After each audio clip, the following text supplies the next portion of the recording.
Okay. Morning, everyone. We're back. We're back again. Yes. Whew. What a morning. All right, so what have we got then? Well, yesterday, drift higher. I warned you in the day before I left. There was a constant bid on that tape yesterday. You don't try and fade a constant bid. All right, Mr. Whatever we're going to call him, Mr. Big Balls, who is bidding up all day, absorbing everything. Well, he's had a lot of fun right now, hasn't he? He's got his blowout. He's got his all-time high move. He's laughing. He's absolutely laughing at anyone that tried to fade him yesterday. So as always, we're going to go through all the data points and the key levels. Now, the first thing to note is the daily. All right, the daily has done what? This was our expectation. It's did it in a wonky way this week, but we did get it. There's your range. Those have done the course. There's the key bit of data, what happened on Wednesday, and this is the expectation. Where have we stopped? Hello, Mr. Daily Bollinger Band. All right, so we are somewhat extended now. What I would say is if they turn the buy algo on today, given that we've had, I'm going to include all of this in the range, to be honest. So from the 16th of September to the 24th, we've broken out. All right, there's over a month's worth of liquidity built up in here. All right, over a month's worth, and certainly the last few weeks. All right, so we have to be aware. If they turn the buy algo on, there is a chance we get above that daily Bollinger today. It doesn't mean it closes above it. It might close back on it. But there's a good chance right now it has that ability. But certainly shorts just got blown out. We talked about it yesterday. We've used their stops to move higher. All right, so we want to be cautious now. If we're going to participate as buyers, we don't want to be buying up here, do we? Because this is 2 standard deviations. Here's your mean. This was the cheap buy off the 20-day. We talked about it yesterday. I wanted to be a buyer down there. It happened pre-market. That was your cheap buy. That's the rotation. This is 500 points higher, all right? We don't really want to be buying up here. It doesn't mean it's a fade, though. You have to start understanding that. Just because it's not one side doesn't mean it's the other side. Setups matter. All right, so dialing in to the hourly. All right, woof, what an hourly. Okay, so what have we had? Well, absolutely, we've had this grinding book. Let's make sure that's not extended, which it is.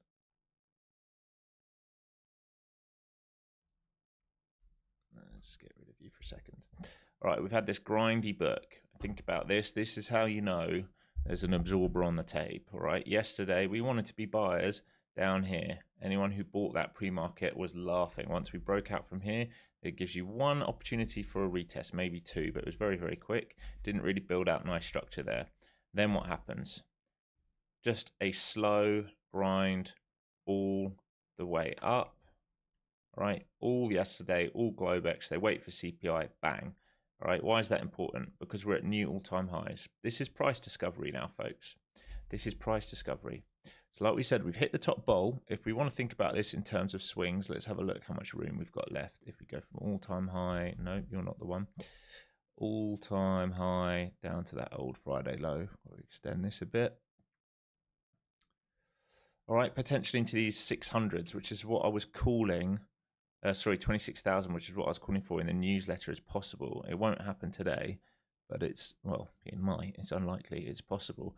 What might happen today, though, is a drift into these off this most recent swing point.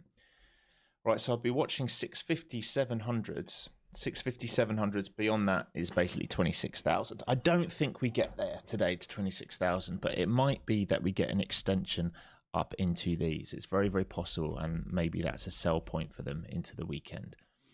All right, so right now, higher time frame, bullish, price discovery, momentum fantastic, location absolutely terrible.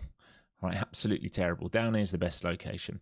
What else do we need to be aware of? How we built this liquidity. Has anyone been stop hunted yet? No. No one's been stop hunted yet. All right, we have clear daily RBS levels down here. All right, old one here. We've got to remember the point of control here is about 300. So actually 300 is going to be the big level for me, over under. All right, and we can think about the previous day. Value area high is all the way down at 280. All the time they're willing to hold that, all right, we're bullish overall, which means what? Okay, maybe they let go of this anchor VWAP. Right now I'm running an anchor on this and we're holding and printing above it. All we did was just pull back below the 30. If you go to a tick chart, you can see it here. All right, there's your stop underneath. This was the 38 fib. All right, this is your buy opportunity. We're still holding flow zones. That is a flag. That is a break and hold. This is, oh, you can't see it here, but under here, that's the flag. There's your break and hold, and we are in drift higher right now. Absolutely drift higher. And we're going to go and gut check those 25 500. So those in Discord, this is what we were looking for. So if you're long in this, I am a little bit long in this, just on an eval actually. See if we can take out these stops into 90s, and then we'll see what's what. We'll just see what's what after this. So drift higher right now. Where does it get weak? Well, if we start, we know we've got a lot of stops here now. Right, so if we start to fail, if we leave volume trapped here, if we have a big P shape, all right, and we leave volume trapped up here and we come underneath, all right, then maybe we can look for that move back to RBS and CPI, but I wouldn't be thinking short other than that. There's no way I'm thinking short unless we break down underneath key levels and leave volume trapped above. If we can't leave volume trapped above, this thing can keep going. All right, the amount of people who will be looking to get front side on this will be phenomenal, because they'll just be like, we're at all-time highs, this can't keep going. It can, it absolutely can. Shorts are getting melted right now. All right, let's move you down into the time frames so you can see this. Right, so easier to see here. All-time high breakout at this point here, 400, rip up, nice controlled walk down, wash of these stops, 38 fib, turn around, reclaimed anchor VWAP. Where do you think we're going?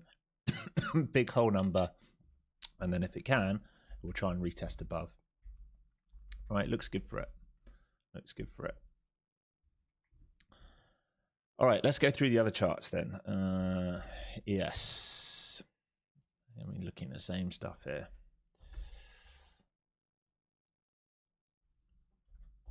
All right, price discovery ES as well. So you'd be looking, these are your RBS zones.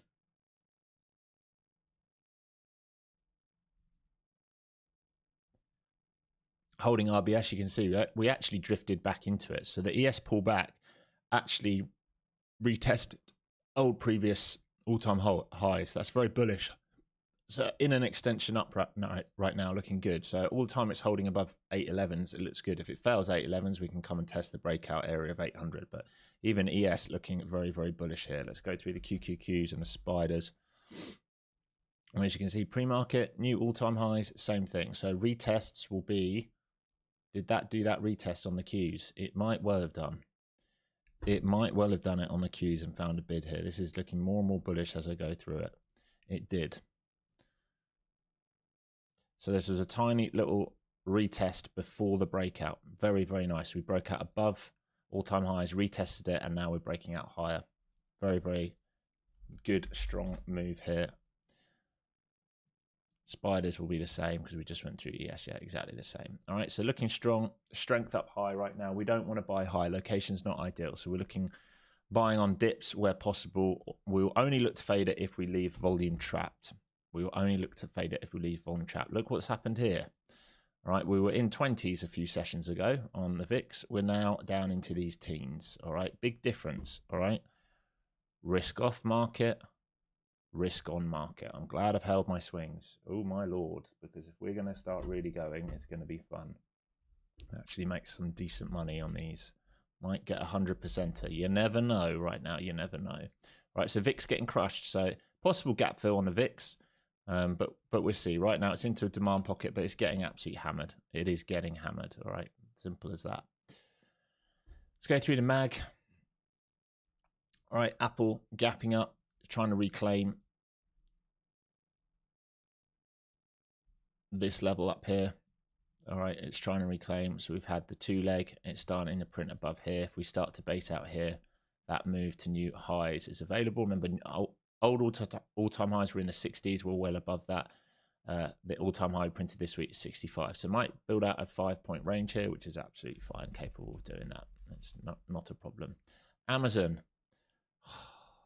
Remember, I wanted to get some more size on in the low 200s. All right, and we called it here, and it just had that day where it went without us. I am still in it, but I wanted a bit more size. This looks good for a breakout now into earnings. Right, this is starting to look really good. Starting to turn around. There's your first higher low. Break above 226, and this thing can get going if earnings are good. So a little bit risky into earnings, which are coming, what day is this? 30th.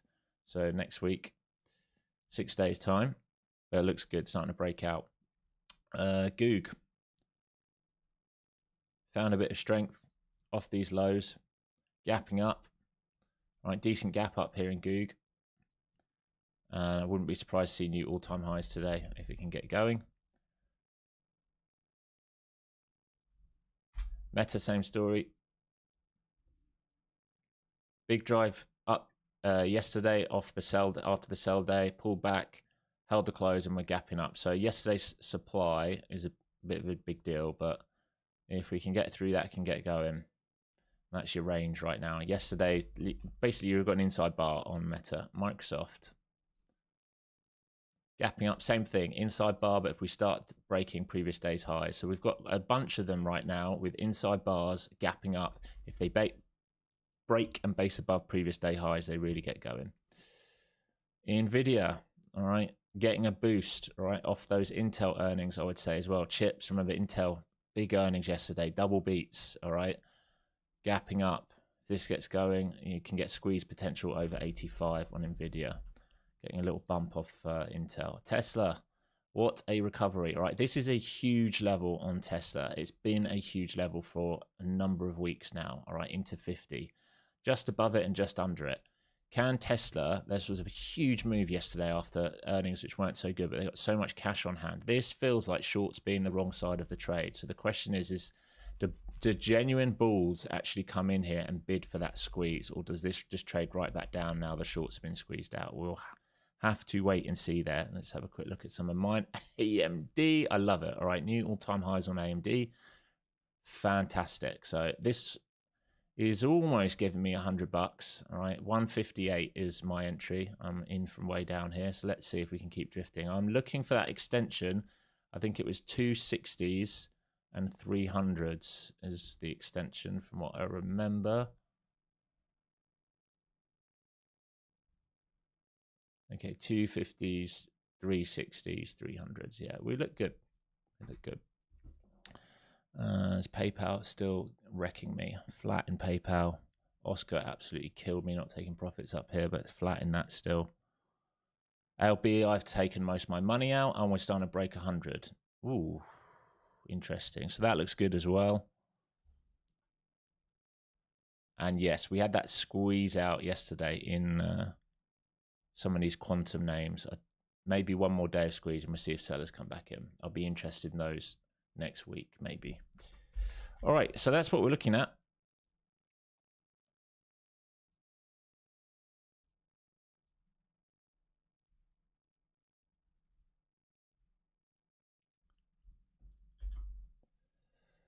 That's what we're looking at. Very simple.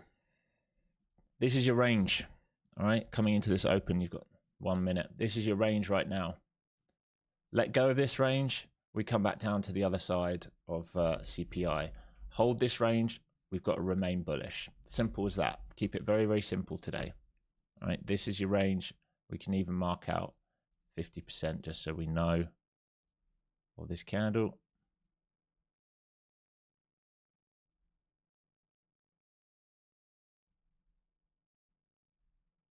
All right, just so we know where the 50 is on that candle. All right, let's see what we get. I've already locked in most of my money here. Morning, morning, morning, everyone. Sorry, I haven't got a chance to even go through the good mornings today, but thank you for joining. Let's close this week out strong. All right, yesterday was a bit of a trickier day. We didn't get too many plays yesterday, but let's see. Thank you, John Dennis, for my morning coffee. Very kind of you. Good morning, good morning, good morning, everyone. All right, let's see. Let this settle down. Let's let this settle down for this morning print. Coming here. 5, 4, 3, 2, 1. Expect some wild moves, folks. Expect some wild moves here this morning. Very, very thin book.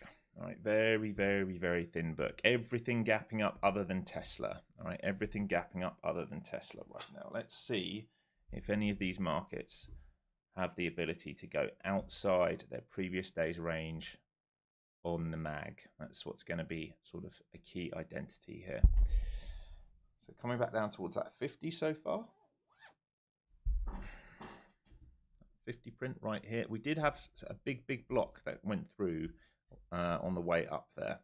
And if we start failing this, then we can think about maybe if we're going to base below all this liquidity, we can think about maybe coming down for that CPI print. But let's just see, folks. Let's give it some time to just shake out here this morning.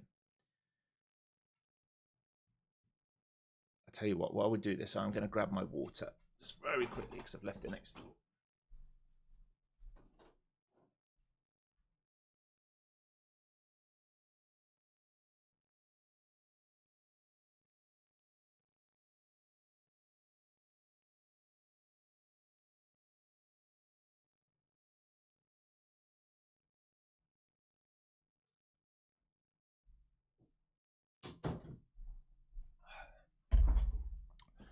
Okay, so holding that 50 by the looks of it for now.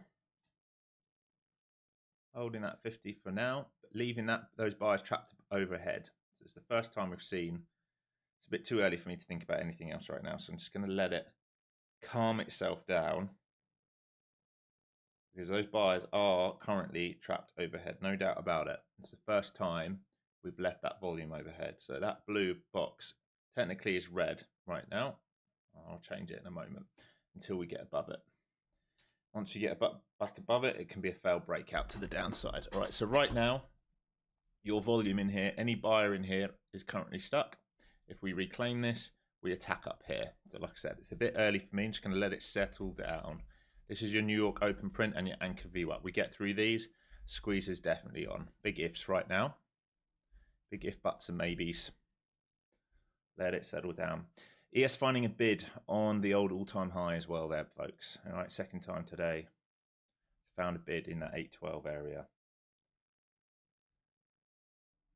Give you a little readout on the mag. Tesla, all right, 0.73% down. That's the weak one today. Everything else, Nvidia, 1.12% up. Microsoft, 0.45% up. Meta, 0.5% up. Google, 1.24% up. Amazon, just under 1% up. Apple, a little bit sluggish, but 1/3% up. All right, so we look good here. Market's not really pulling back too much. We're reclaiming that range. Here's the New York Open potential squeeze through this and anchored VWAP right now. And if we go through this anchor, we're going to start ripping. Here we go. Ripperoo. Let's see if we can get through this anchor and come back up into these sort of 93s or something. Where's that stop? Yes, up into here will be interesting. So this big level here, New York Open, anchor VWAP. If we start basing above this, this would be a second failed break after a 50. If they hold this, this squeeze becomes available. Anything under here then becomes a short back down. But right now, bulls are trying to step in and force a squeeze out. This is your key level. This is your over-under. One good push here will do it. One good push here will trap all these shorts. Tapping on the anchor for me. Sorry, I'm watching my NinjaTrader anchors very slightly different. So the high of that wick came into the anchor on NinjaTrader. Slightly different here. We've got a seller up here at 490. He was here earlier this morning. He never got filled. He moved down. He tried to get filled. He pulled his order. He's come back on the book now. Here we go. So watching to see if they come up to fill him. Very, very close now. Really nice. Come on, baby. Let's make our day nice and easy, shall we, today? Thank you. Beauty. Here's a squeeze while we don't fight the tape. All right, main trend is upside until proves otherwise. Lovely move. Woo-hoo-hoo. Let's make us some money today, shall we, folks? Let's get us paid. Let's get us paid today. Lovely move. Here's the 90, just absolutely ripped his face off. Squeezes on here into the pivot. All right, so make sure you're paying yourself on this way up, on this squeeze up. We don't know if it's going to go all the way up, but we know we've made money on this original move. And now we just wait and see, folks. So filled that guy. He's trying to feather in at 500s now, and he's trying to lift us up to 500s. Let's see if we can keep going here on runners into the 500. 500 is going to be a massive, massive level. All right, massive level on the 500s. We rip that, we go to the high of day. Beauty. Boom. Big buy here. So I'm selling some into this just in case he gets wrecked. Big buy just came on there right at the high. Huge buy came in at the high there. So I've sold some into this just in case he gets wrecked. And let's see if we can get through the 500s. Lovely jubbly.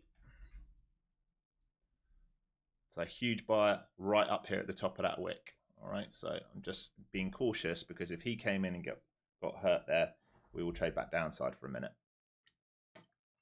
Runners only here, please. Lovely, lovely, lovely. And if we can get through 500s, we're looking for the all-time high that we printed in the morning session. But long was from down here or down here on the reclaim.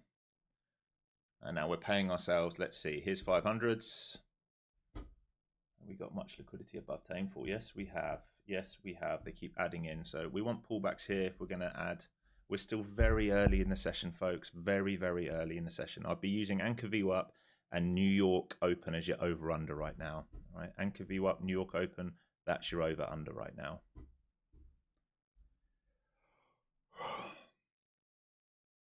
Really nice. QQQ holding its VWAP as well. SPY holding its VWAP. Everything's currently bullish. Tesla's the only weak one, giving back some of those gains. Remember, Tesla squeezed out yesterday.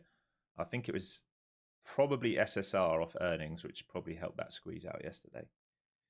We look good.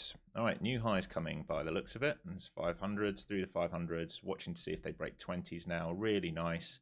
All right, here's high day. Make sure you're paying yourself some into this and we can go squeeze through this. Watch the trap above this. Just be careful. You've got to pay yourself into these moves. ES is lagging behind a little bit. Needs to catch up. Here we go. Here's the new high. Make sure you are paying yourself here. They can trap and sell this if they want. Make sure you're paying yourself here.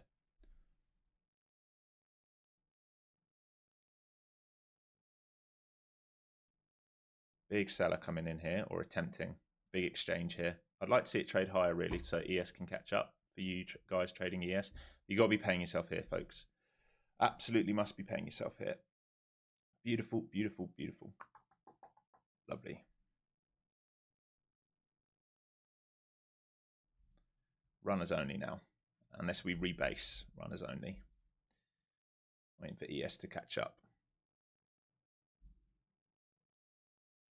Aid says, awesome, cool. Thanks for making my week in a week.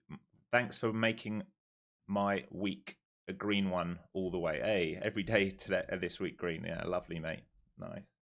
It's not just me, man. It's because you've done the course, you listen, you understand, you know what you're doing. It makes a big difference, right? Just be careful if they trap up here. It's very, very possible we got thin on that move up. They might want to come and retest sort of these 500s and below.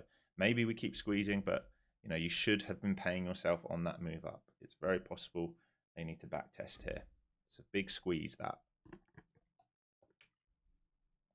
Opening range just under 100 points. So here we go. Coming back to back test where that buyer, big buyer, came in at the 500s.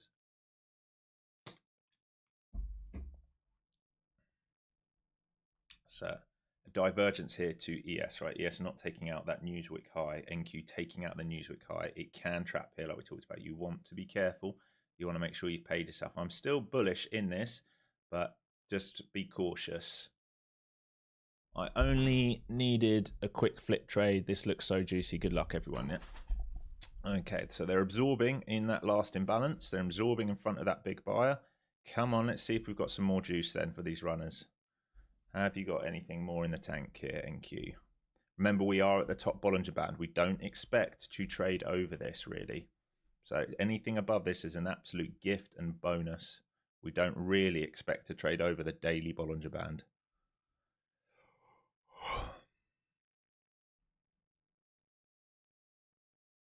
Still seeing some absorption here. At 500's a big over-under. That's where the big buy came in. The delta there was massive. You got 1,098 buy side delta, only 77 sell side. So as long as we're above that 500, we're okay. We get below that 500, that big buyer, a bit like yesterday, he will get stuck. So that's a big over-under, that 500.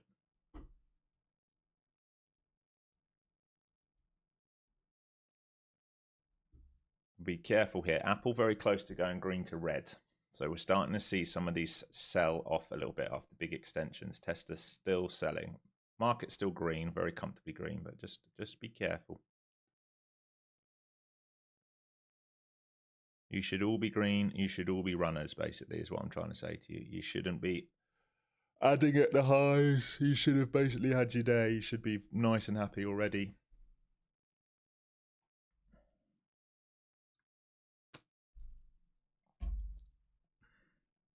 Yeah, please smash that like button nice and early. We'll do a course giveaway and an Apex giveaway today.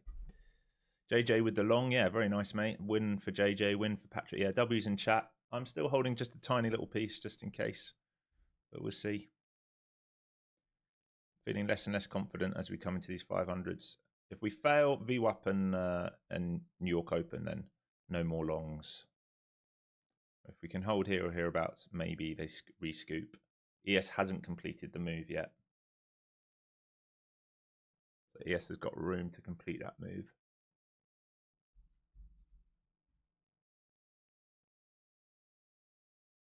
Yeah, lots of you getting it.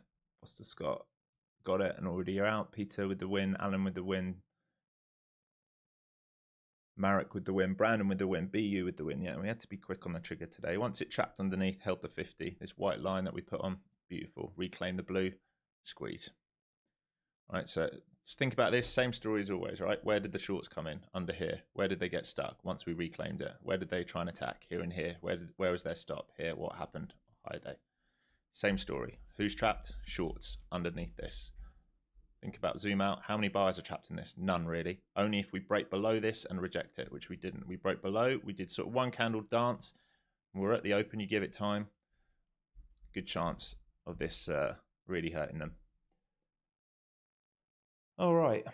Do we have more news today? I feel like there's another newsprint. I just want to be careful. Is there another newsprint today? Is that my mind playing tricks on me? Yes, PMI 945. Is that actually coming out? And then consumer sentiment at 10. You want to be careful for that, folks. That's in a couple of minutes.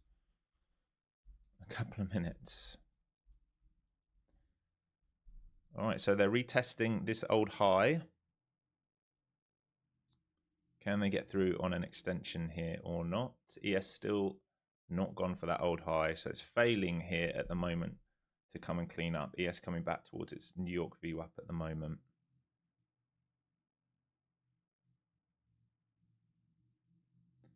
Remember, we are very thin underneath this. So if the newsprint is something that they don't like, it wouldn't be too hard if we start breaking down. If we get because we're thick up here, under here we're thin. There's nothing here. All right, it wouldn't be too hard to go and test those lows if the newsprint isn't nice and there's a bit of a wobble or something. I don't know. Just be careful is all I'm saying. All right, ES finding a bid on VWAP or just in front of it. Can it go and take out that high is the question and complete the move.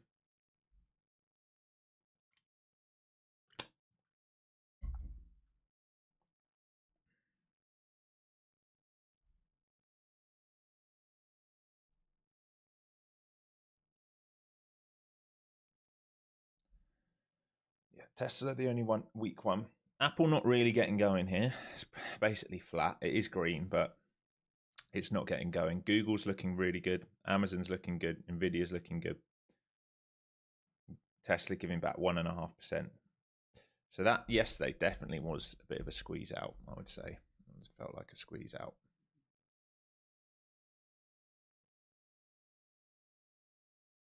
How long we got here? One more minute until the news. We're still holding flow zones and VWAP, still above 500. But yeah, it's risky to hold anything into this news, I would say. Could get wild. Could get wild.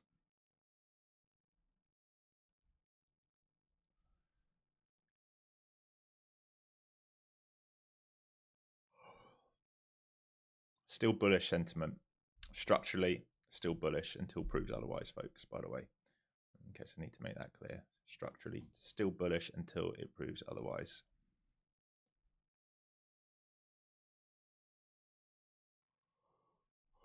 All right, print coming here.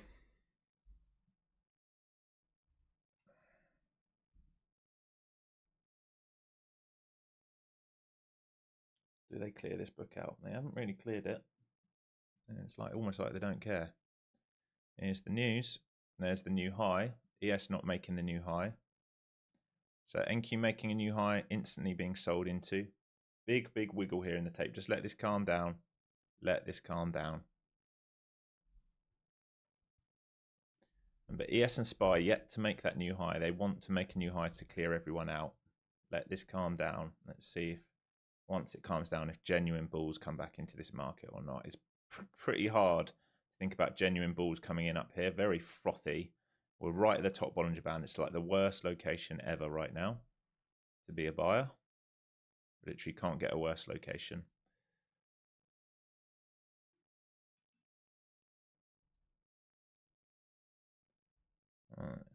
Still no new high on ES. ES has got to get up to 37s to clear out the stops. 37.25. Still hasn't quite done it. SPY's getting close. So maybe a little bit of divergence there. SPY's getting a bit closer. NQ, no sustained bid up here. Worth noting. If they break out and base, maybe there's a sustained bid, but it's your location's not very good, like we've talked about. So another attempt at the high here from NQ. Getting a bit wicky up here, folks. Getting a little bit wicky up here. You would just want to see one blowout for your runner, really. One just big blowout. Maybe even up towards 600 would be fun, just for the runner.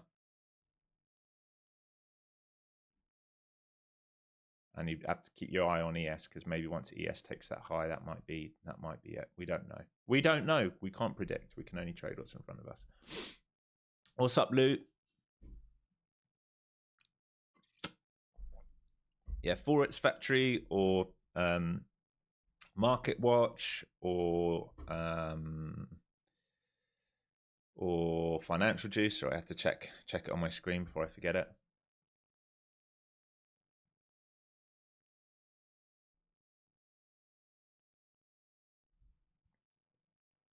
All right, so still holding the 500s, basing out. We've gone into a bit of a chop zone here. Guess what? It's about a 20-point chop zone. We talked about that in Discord this morning. What a joke.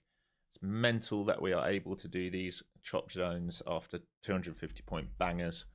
It's how the market is operating at the moment. Whatever algorithm is on that market, that's how it's operating. VIX is starting to find a bit of a bid here. All right, VIX flushed this morning down to 16s, has found a bid. So I'm flat now, and we'll just wait. We have got divergence at those highs. It might be all we get today. You know, no, it might be all we get.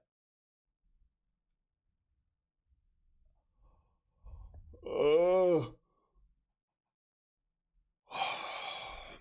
Tired. Really tired.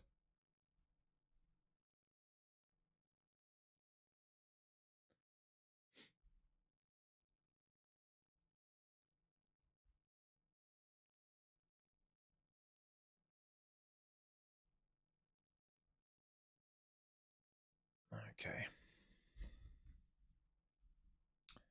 Is there more juice?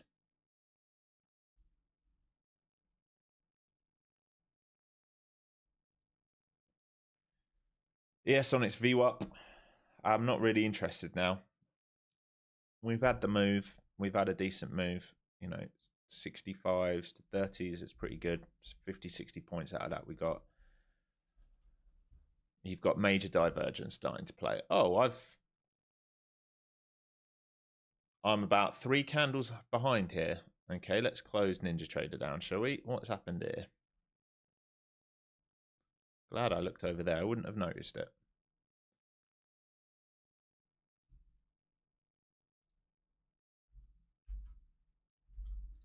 Data gone wonky, is it?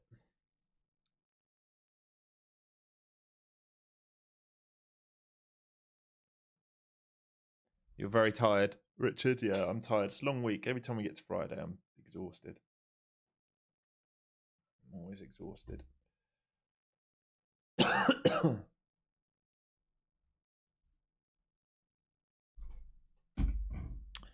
Is that in line? There we go. All right, Ninja Trader. Well, you can back up now.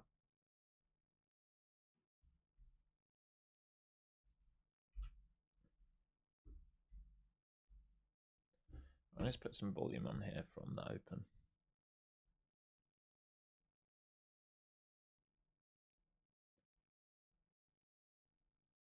Okay, so testing current value now.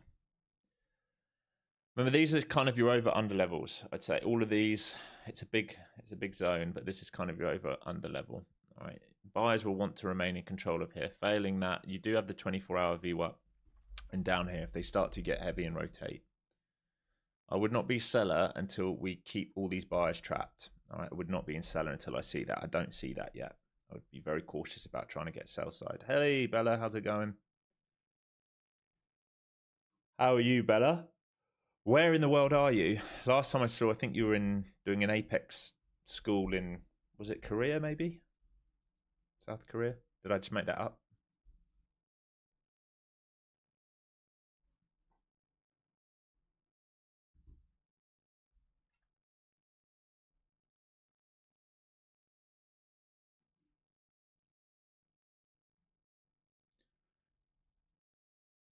All right, ES back to its New York Open. We are also back to our New York Open.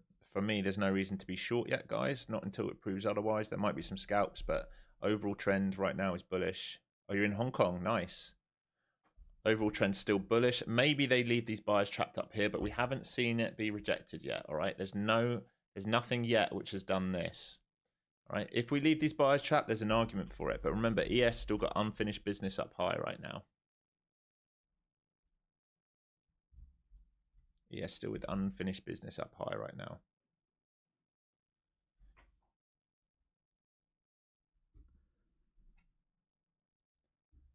Just midpoint of this opening range at the moment. We're right on that New York Open. Apple has gone green to red. Meta's gone green to red.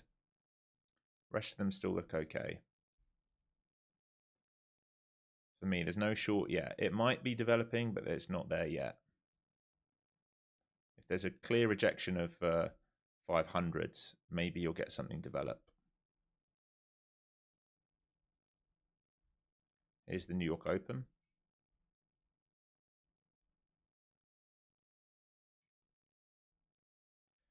Bit of a wiggle here at this New York Open. It's a big level like we talked about. It's a big level. All the time they hold this, they remain in control. You would need to see a major rejection of 500s for me to be interested in a short side, and I'm not seeing that right now. We're still inside the sort of bullish range we created in CPI and the morning print, and ES still has unfinished business higher right now. And a lot of the market just went back. So Apple reclaiming on red to green now. Meta not too far away. Tesla's the only weak one. I'd be very cautious about trying to get short side in this market at the moment until it shows you a lower high here and breaks down really underneath this. Until you get that, be very cautious. And I can't remember who said they were short. Just be cautious. Make sure you're paying yourself.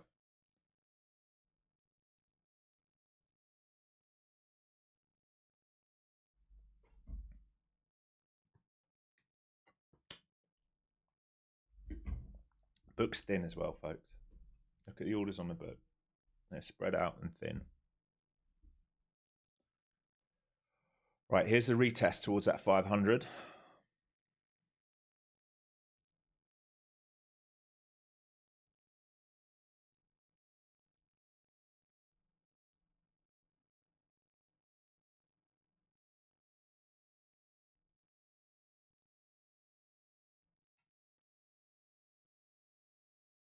Spider's still holding VWAP as well, by the way. ES still holding New York VWAP. QQQ coming down to test its VWAP on the ETF. Still above it. If you get lower low here, maybe interested. That move towards 500 did reject, but you've still not got a lower low. We're still not underneath that New York Open. Every bull since the New York Open is currently comfortable. If we start breaking under here, maybe I'm more interested. Especially if we start letting go of the lows. But you've got to understand that low of day, that opening range low now is your 24-hour VWAP. They will try and bid off that. It is not easy to be looking short here. You're counter trend. Way more interested if we let go of all of this and look for this drive into here. Until then, this is just a range. Look left, we're in a range. We're in a bullish range because this is a breakout and this is a range, all right? And you're in the middle of the range until you see this is better, all right? You see something like that? Sure. That's definitely of interest.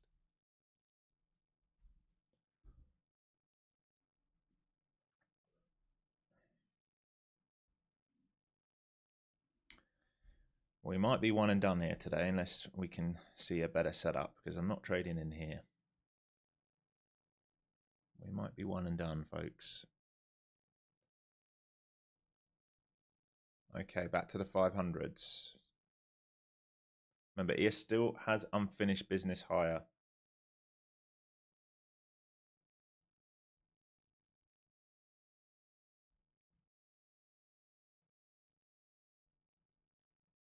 $500s is your over-under now. That's your sentiment right now, if they reclaim it.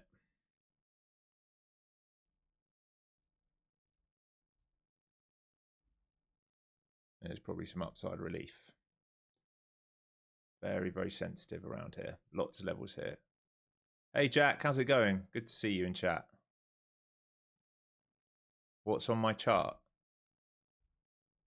Greg, really easy way to know, right? Right here. Look at the numbers. Does that look like ES? Absolutely not. Unless ES is like, you know, 400x its size overnight, we're on NQ. All right. Unless it's 400 times its size overnight, we're on NQ. All right, so squeeze is on here potentially. They reclaim the 500s. ES with unfinished business. Morning, Big John. Morning, Big John. It's all right, Greg. I'm just playing with you. But yeah, it will almost always it would be on NQ on this channel. What makes me know that ES has some upside potential? Look at the high print of CPI. Think about where those stops are. See, look at what we haven't taken yet. We haven't taken that CPI print high yet on ES. We have taken it on NQ. This move here, we haven't done it on ES yet. We're just in a range right now, but there is squeeze potential if they want to go for that.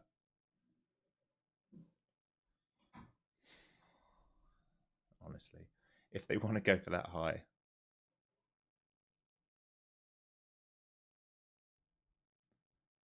So 500s, just above those 500s at the moment. There's potential if ES wants to go for the high. Location here on the daily is goddamn awful.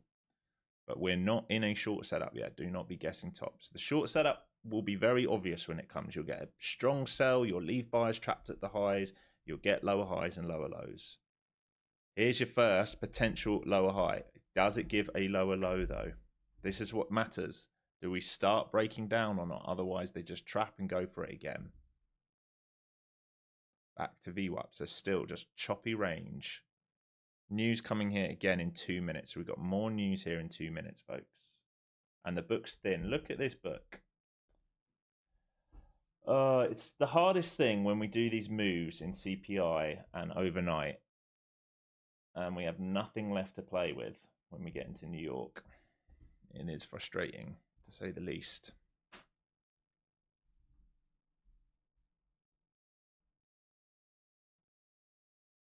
They took it on MES, did they? I mean, I don't really pay attention to MES. It's not got any liquidity on it. But that's an interesting divergence. I didn't know that happened. Kind of odd. Kind of odd to see that. They didn't take it on spiders either. All right, news coming here in 1 minute or 1 minute, 10 seconds more, 10 a.m. news. We are right at the highs on the daily. I don't expect much more, to be honest. But one more squeeze out would be sort of healthy.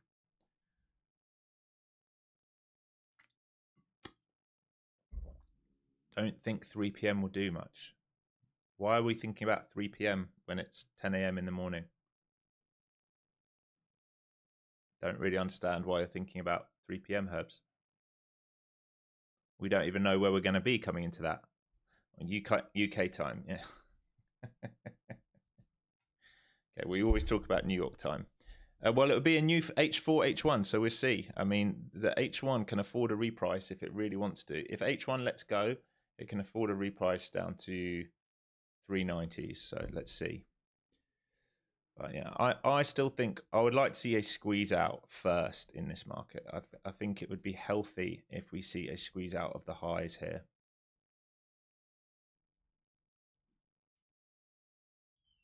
It's trying. It's desperately trying. Thank you, darling. Here we go. It's trying. What a wiggle. Book's thin, folks. The book is so thin, I cannot tell you. It's kind of putting me off doing anything. Look at this. We've got 2 lots participating. Are you for real? 2 lots, not 20 lots, 2 lots. 5 lots and 2 lots. Ugh. Doesn't fill me with confidence.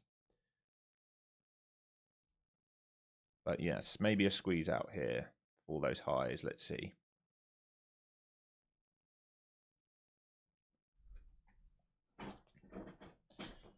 Oh, maybe we can get to 600s if we get going on a squeeze out. Seller here into 25, 30, 35, 40s. I'm waiting for ES to play catch up. Still slacking behind, not really getting going here. So here's the 20s, 25s now here. There's still players up here. 30s, 35s, 40s. This is goddamn awful.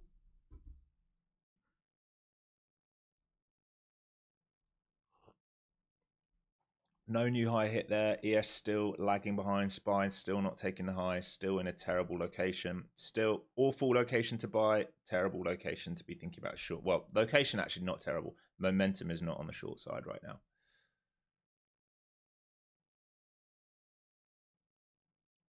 I just wonder if we do like a rip up to 600s, honestly. It's a gut feeling. It's nothing more than that. I'm just wondering, do we do like a kind of nasty rip up to 600s? Because I think once we rip this high of day, there could be quite a few stops about to be popped here. Especially with ES needing to play catch up. Here's high day coming, or the opening range coming. Not trying to encourage you to buy high. It's not something I'm doing. It's just... I'm just thinking out loud as I'm saying it, folks. It's not something I'm trying to encourage you to do. Do not be buying high a day here, please. Definitely, I would not be getting short in this market right now. Showing strength. I think there's a squeeze coming. If ES turns the boosters on here and wants to make the high, I think NQ will catch a bid.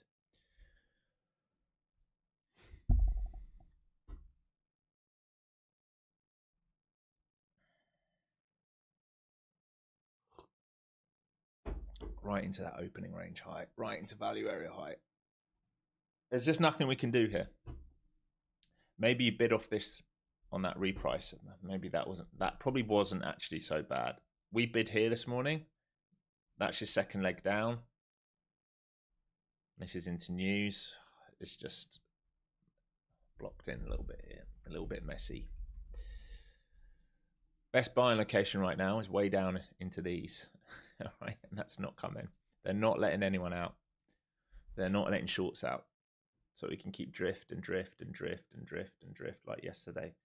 Okay, nice. Starting to see a few more participants come back, which is good. It's what we want to see.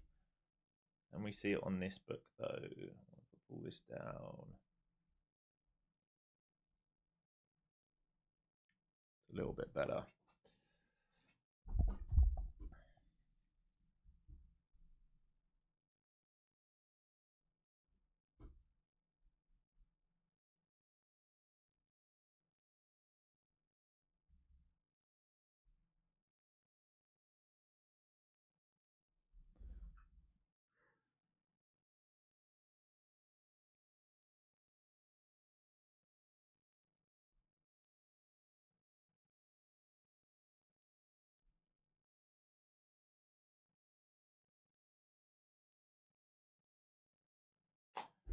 Oh!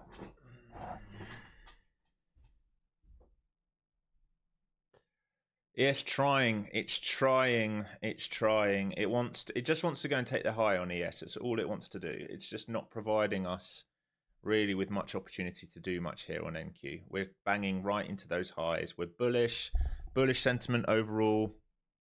But remember, this is the top Bollinger Band right here. It's not a good location. 2 standard deviations up.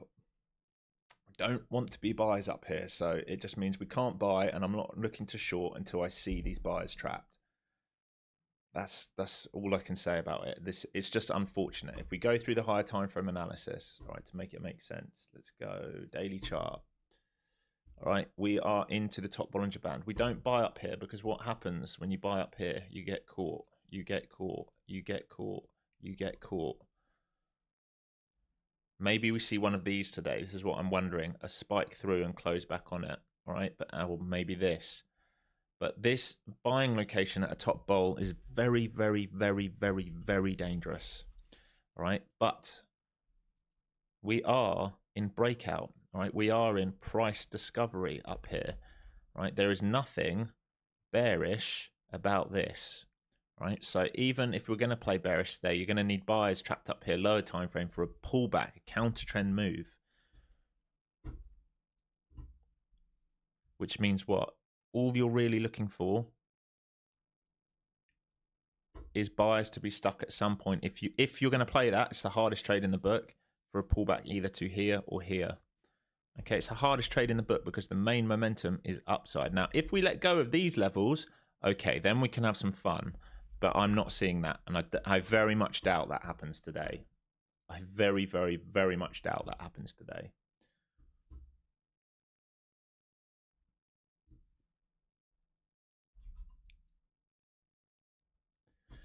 All right, new high day coming here. Squeeze up coming here by the looks of it.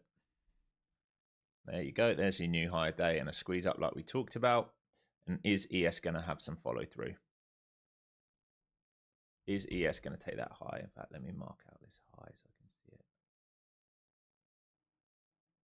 it. Same with Spiders. Spiders actually tapped it there. ES didn't. So Spiders actually tapped it there on the cash market, on the ETF market. We did just tap that high. We didn't tap it yet on the ES. So you have started to see some divergence. Let's smash that like button, folks. 150 likes here. We'll do some Apex giveaways, and we will also do a course giveaway. So still bullish overall. Sentiment still bullish overall. We might see 600 before correction. We might see 26,000. Not today. But if we're talking about a major correction, they had it last week, and the week before they failed. Story of the tape. Story of the tape since March and April, like I've said in every newsletter. Story of the tape is that sellers have failed to take control. It's the same yet again. They had the biggest opportunity to take control the last few weeks. Honestly, that's the best opportunity they've had since April. They failed. That's all you need to know. They failed. What did we see? I think we saw a rotation out of some of the, let's say, B-list names, momentum plays, and gone back into the mag for earnings. Oh, I'm kicking myself though. Would be up 20% right now, those in Discord, if we had managed to get those swing plays I talked about in the quantum names. But they just went so quick pre-market. But they're all up, like RGTI's 9.5% today, IONQ another 8% today, IREN another 10% today. Frustrating, man. That we would have made. That was big bank to be made. Whoa. Okay, I've got to sell some of this. ALB, you are getting sold. I've got to take some profits here. 1 second, folks.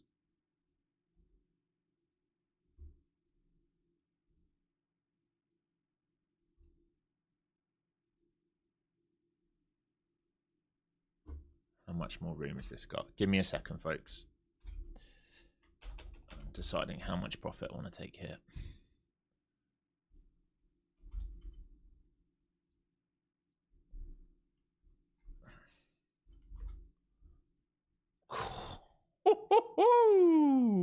Another swing paying. 4 14s.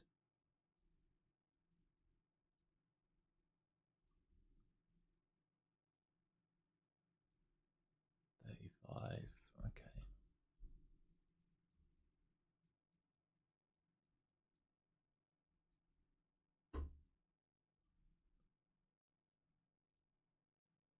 Yeah. Okay. I've got to take some profit here. Sorry, team.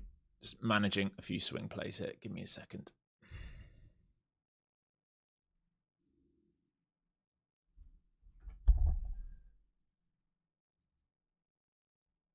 What a breakout. Cooper, you still in this? Did you manage to get some? I know we missed it first time round. I managed to finally scoop some.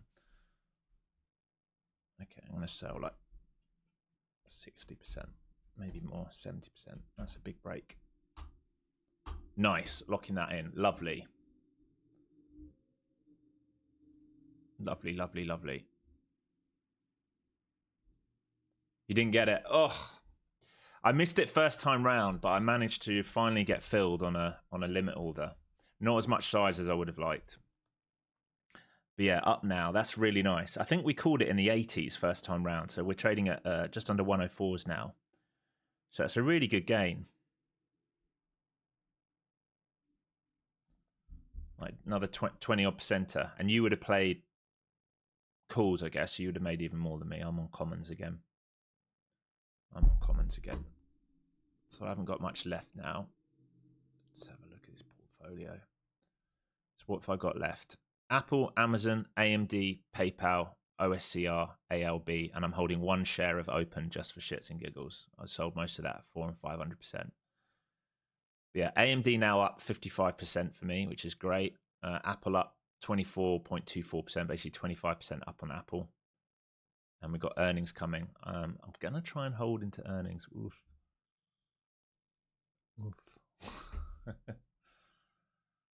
Let's see. Yeah, one of the advantages of doing the course and being Discord is you get the swing calls. Did anyone in Discord get any of the calls I made? What's the day today? Friday, Thursday, Wednesday night for that rally in Quantum. Did anyone get it out of interest? I know I didn't. I don't think Coop got any. Did anyone else in the Discord manage to grab some of those longs? They've paid. Most of them were up about 20% since we called it out. Just a short squeeze rally back up.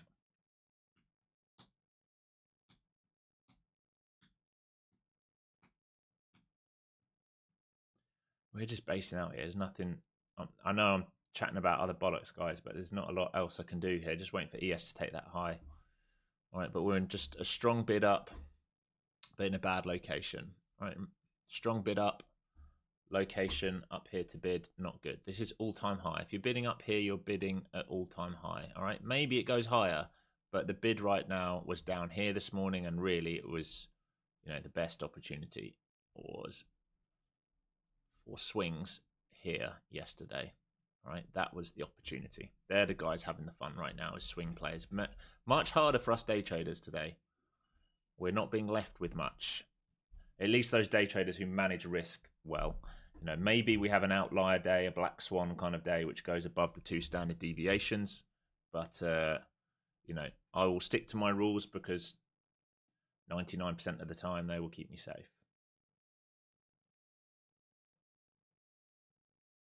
Your son's bought Xpin at 0.0010. Is that a crypto or is that a penny? Xpin.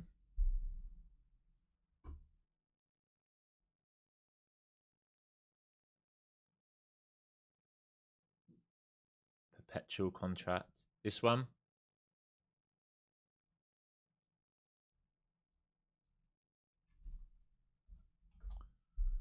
Oof. Wow. Wow. That's a huge move.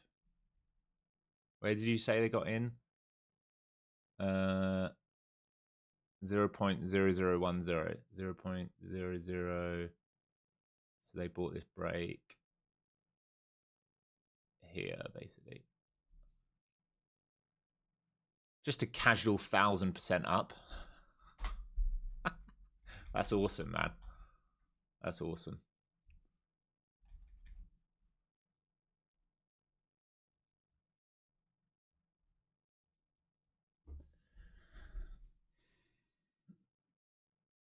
Do you wait until the IB is formed before you call on whether it's a trend day or range day? Well, yeah, technically, but we're outside of all range, so we're in a trend now.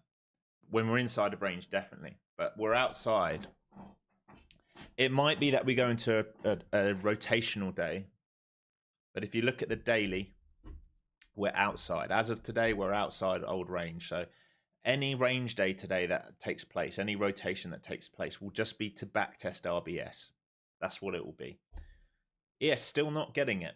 All right, ES still not got its target. The book's still very, very thin, folks. Just look at the passive orders on the book. They're not really too interested today. A bit like us, I think. They just know, oh, we don't really want to buy here, and there's no reason to sell right now for those guys who are big in the money. They've probably taken some profits. There's no huge reason for them to sell at the moment. There's no reasons for shorts to come and get involved right now. We don't have a news driver. Think about this. Just take your foot off the gas. Take your foot off the gas. Is there a news driver to send us lower? No. Do we have any buyers trapped on any time frame right now? No. Okay, so then there's no reason to sell. Right? No reason for us to sell. No reason for big players to sell. News driver came in lower than expected. We go higher. We're pricing in more rate cuts. All right, that's what's happened this morning. That's it.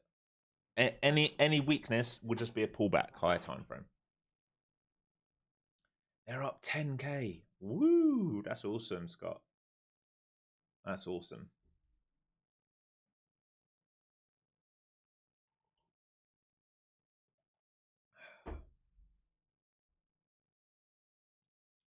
I am a bit annoyed with take profit today. I put in a request yesterday and it still hasn't been approved. So I don't want to trade my accounts until they take the cash out my account.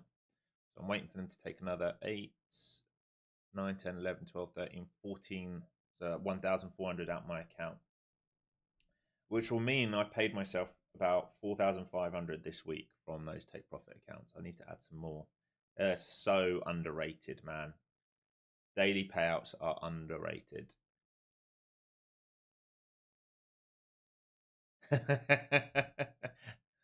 What have you told them? Hodl! Hodl! Hold the line! Tell them to go and ask, what was it? Wall Street Bets.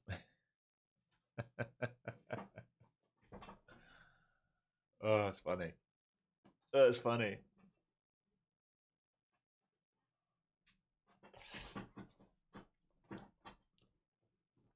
Yeah, Miguel, like your compound really quickly. I mean, I'm not really. Most of mine are not options. When I'm trading names I really like, I'm trading commons. Probably a better way to do it is to trade the options on them, because if you really like them, you can let the options expire and then obviously buy the name. If the options expire out the money, let's say you're in a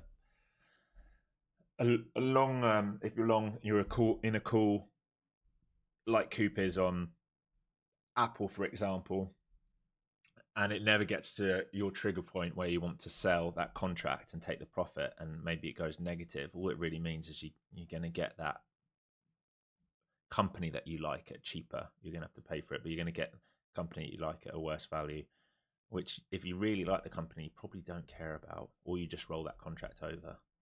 But yeah, I'm in commons in most of these. So Apple, Amazon,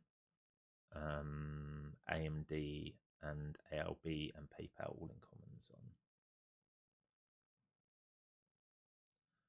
So yeah, the market's just gone to sleep. Guess what? 20-point range. It is boring when it does this. Bye, darling. Yeah. Oh, okay. Are you all right? You just fell asleep in there. Bless you. Thanks, darling. Love you. Okay, most of this in here, 25 points, 25 points, 25 points, 25 points, 25 points. Right, you get the idea. These are the rotations. This is what it's doing today. 20 to 25 point rotations. It's been like this for a couple weeks. Yeah, gold having a good little shove up, right? It got that sell down to that 4K kind of mark. We think about this now.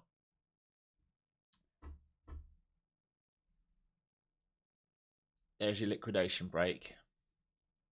All right, and into the whole number 4K. And this is the first time we've had some structure for them to play off. Now, what do I expect now? Well, pretty simple, isn't it? We're going to look for a reprice, right? And if they fail here, if buyers fail to take that out, this will be the first lower high on a higher time frame. And then the question is, can they make a lower low for a bigger dump? If sellers come in here and they can't break beneath 4165 or that range, It's going to be very much like the NQ and come back for these highs.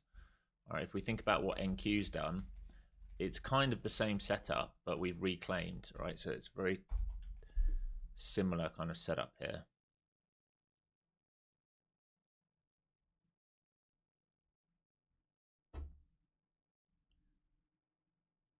That's NQ, liquidation break, dump. It needed to reject this to make the lower high to do it. It didn't. It reclaimed and came all the way up. So those are the options right now. This is why NQ's bullish above this 25,000 straight out the newsletter. It's the same thing on gold now. Can gold reclaim? Why has it gone to QH? What is that? Can gold reclaim those key levels, higher time frame or not? Right, and you'd be thinking about a fib right off the top. So if you're looking to play gold, I sold my GLL. I've got a tiny piece left at the moment. But if you'd be looking for a retrace into there to sell into now to see if they can form the lower high. Bulls will expect to retrace into this, right? A break of this, squeeze out, and then we see what's what. But yeah, I did get rid of most of my GLL.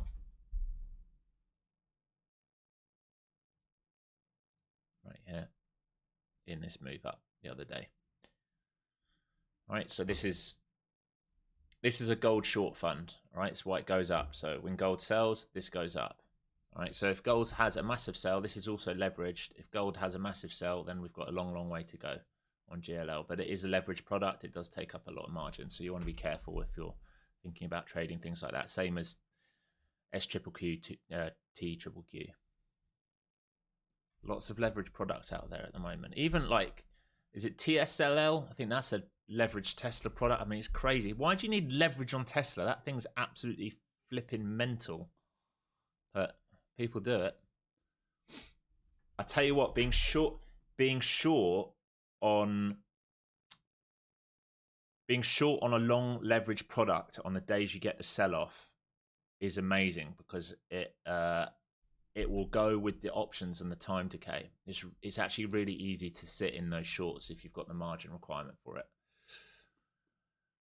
Okay, NQ building liquidity here, break below, becomes a fader. Yeah, the only thing I'd say I'm still worried that ES hasn't taken that low-hanging fruit, but we're still in trend up. It's starting to break down a little bit, yes, but like, what are your swing points in the New York session? Low, high, low, high. It can still find a bid in here, right at the edge of value. So again, where's the easy short going to come? The easy short comes, I know it's a lot lower, when all these guys become sellers, right? That's the easy money short.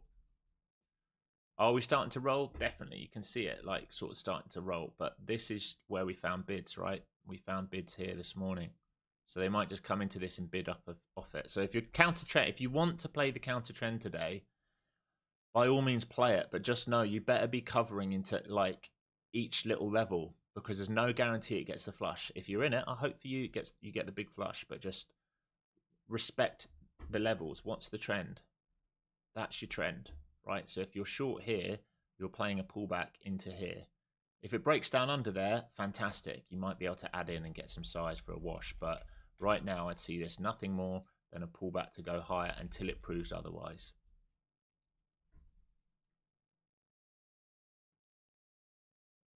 I know there isn't a lot to chatter on the swing investments in Discord, but I do look at the charts and take your suggestions, so don't stop doing it.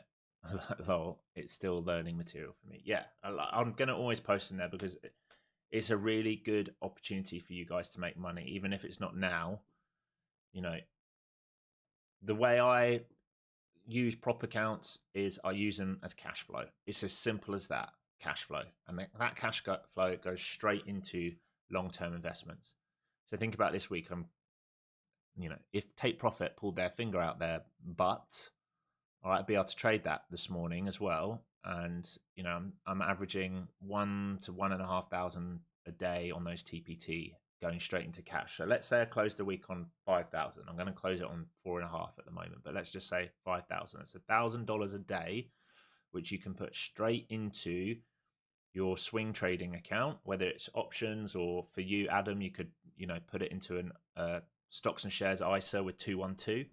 Right. So then if you don't trade, if you're from the UK, if you put it in a stocks and shares ISA, which is competitive, all that time that money's left in the ISA, you're going to make 3.8%. It's better than a high street ISA. You start trading well, you're going to make 20, 30, 40% on those trades. And you don't need to use all of the size. So, and the same for you guys in America. You know, you should be, if you leave cash in a bank account, you're losing money. All right, you're losing money. Cash is not an appreciating asset. Everything else in the world is appreciating. You want to be in an asset, well, not everything, but you want to be in an appreciating asset based on the laws of cost of living. You will lose money by cash being there. Remember, like what $100 today is less than $100 20 years ago. Same rule every single day, right? So you don't really want to be, especially in your younger years, you don't want to be in too much cash. As we get into, you know, in 20s, 30s, 40s, you should be risk on, right? You should be in assets which are appreciating in wealth. By the way, I should say, I am not a financial advisor. I'm telling you this, it's what I do, okay? Take this with a pinch of salt. Go and speak to your own financial advisor over this stuff. This is what I do. As I move into 50s and 60s, I want to be in less high risk assets and taper down. I want to have a big net wealth and be able to move down into 5 to 10% assets. So what would that look like? Basic interest accounts, maybe some bonds, maybe even just in the S&P, in the ETFs, which are going to make you on average 10% a year. All right, 10% a year on average.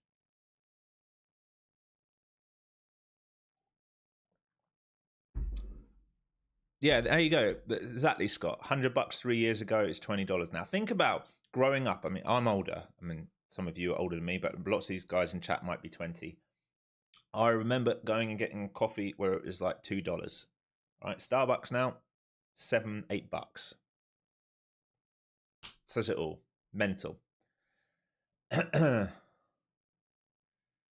It's for educational purposes. Thank you for your attention on this matter.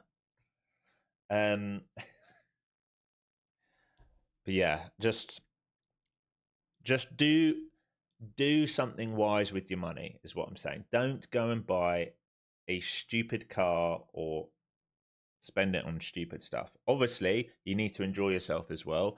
You want to be, you know, going on vacations with your loved ones and treating each other every now and again, but make that money work for you. If you spend your time here making money, this is a tough job, but it's rewarding when you get it right. If you've made your money here, you better be making it work for you when you're not on the screens. Okay, just back at VWAP, and this is the anchor VWAP. This isn't a New York anchor, by the way. This is anchored off that newsprint. This is just CPI VWAP. I should probably do it another color so we can remember it. Let's do it as bright blue. Should we do it in that? Purple, maybe. Purple. It can be purple.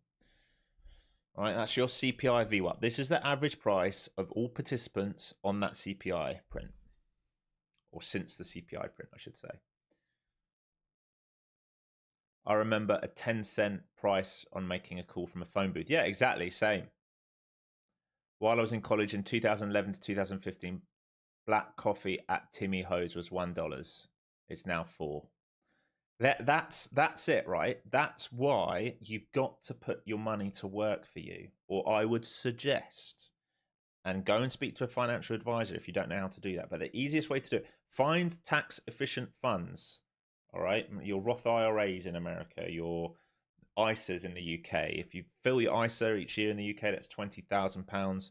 You know, and if you make 10% on that each year, and you compound that, you know, if you put 20 grand into an ISA over a 20-year period, and you compound it at 10% a year, you will be a millionaire in that 20-year period by the end of that 20 years, having only invested 400 grand. All right, so you turn 400 grand into a million, and guess what? For you in the UK, it's tax-free. All right, that's a million tax-free. No one can touch it unless the grubby little Labour hands which are in power change it, which hopefully they don't. But as long as they don't change that, it's tax-free money. That is your retirement fund. So same kind of thing in America. You're looking for like a high interest savings account where the man can't come and take it. All right, spiders into VWAP, ES into VWAP, NQ into VWAP. Big levels here, folks. We're in tighter range here. You can see range on the day, really. Most of the range here is like 50, 60 points. All right, we're inside the opening range.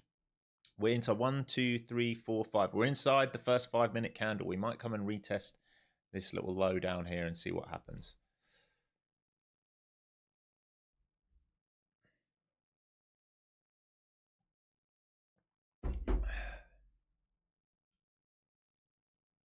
No, yeah, exactly. All right, here's the retest. So back towards that New York Open. Now, do these buyers come back in? ES is at that New York Open. NQ is not there yet. QQQ is at its VWAP on the QQQ. In fact, let's do a VWAP. So we've got it on here. Oh, we do have it on there already. My bad. Okay, let's see, folks. Let's see. So if you're in this short, these are cover points for you. If we start getting really heavy, then maybe you get that runner to really go for you today, which would be amazing. But just be careful. ES into its VWAP right now, 24-hour VWAP. This is your opening range. This is your New York Open. This is probably the midpoint of that first 5-minute candle. Yes, it is. All right, so they might want to protect this. This is the low which created the high, right? This low created this high. There is no big break here until we start getting below all of this. Is it not oh, you're right. It is not doing it. I must have pressed Control Z too many times. My bad. You are absolutely right. All right, so bundle of liquidity here and liquidity above as well. And you can see the book's getting a little bit shaky here. It's getting a bit whippy here on the book while they try and make their minds up what they want to do here today. What do they want to do today? That's the question.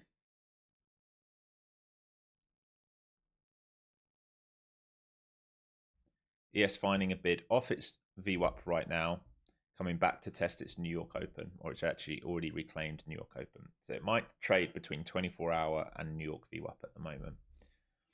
Let's see. VIX starting to find a bid here, but still no attempt at even getting into the highs of session to go and go for that gap fill right now.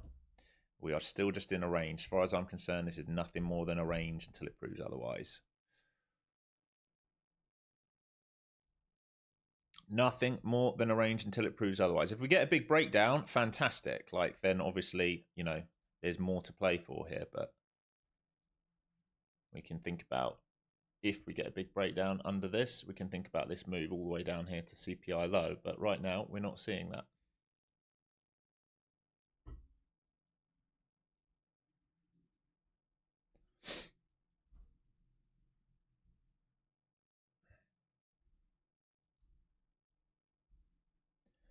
Give you readout on the mag. Tesla getting slapped that back down to earth a little bit today.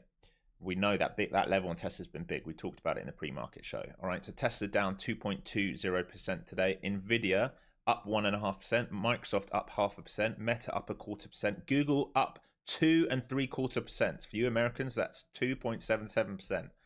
And Amazon 1% up, and Apple just over 0.5% up. So most of the mag green here today.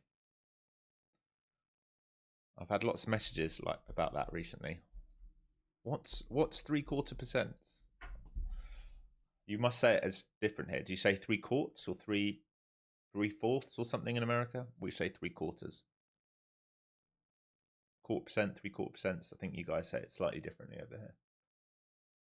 I've had people message me about that. What?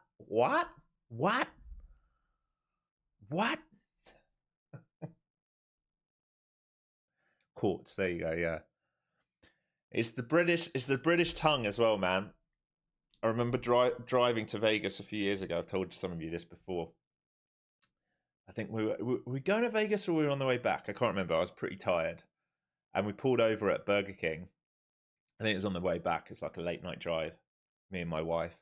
And I said to her, what do you want? She's like, oh, just a salad and a water. So I asked them for a salad. No salad. I was like, okay, can I get a water, please? A Whopper? No, water. Whopper? Water. It has a T. Water. A Whopper? Sir, the only burger we have is a Whopper. We don't have anything else. We have a Whopper. I was like, oh my fucking God, I'm gonna slap, like absolutely smash in a minute. My wife can't stop laughing. I was like, a water, a drink of water. I started losing it. Oh, you mean a water? Yeah, water with a D in. Of course I do. A water. Jeez, man. We invented the language.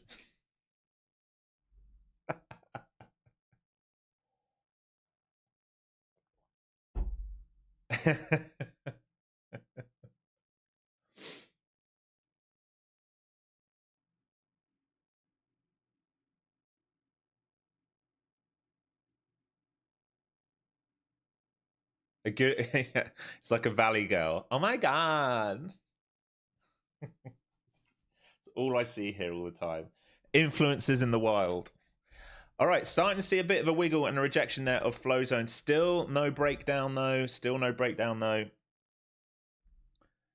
I'm just not really interested in what we're seeing right now as well. We're having a bit of a laugh and a joke on stream, all right? We're still protecting the opening 5 minutes. We're still protecting current value on the day. We're still protecting this low, which made this high. This is a drift back in. I don't know what they want to do here. Maybe they go for new highs. Maybe we see a breakdown underneath. Maybe we see a trap underneath. I don't know, folks. I don't know. What I do know is trading long at that high of day was not the one into that upper Bollinger Band like we talk about.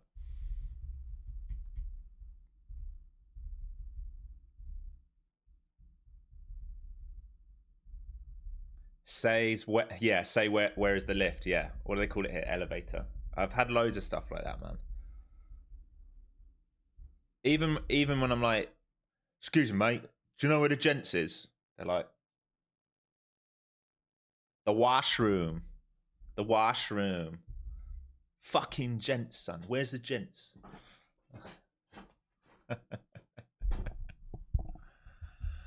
John, I can't understand anything you say.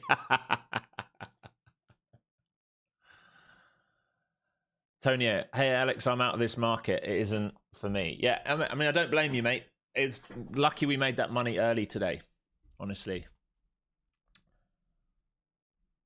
It's my birthday on Sunday, so I'm out to Italy tonight. Oh, lovely. Where in Italy are you going, my friend? Where in Italy are you going? Have a fantastic time.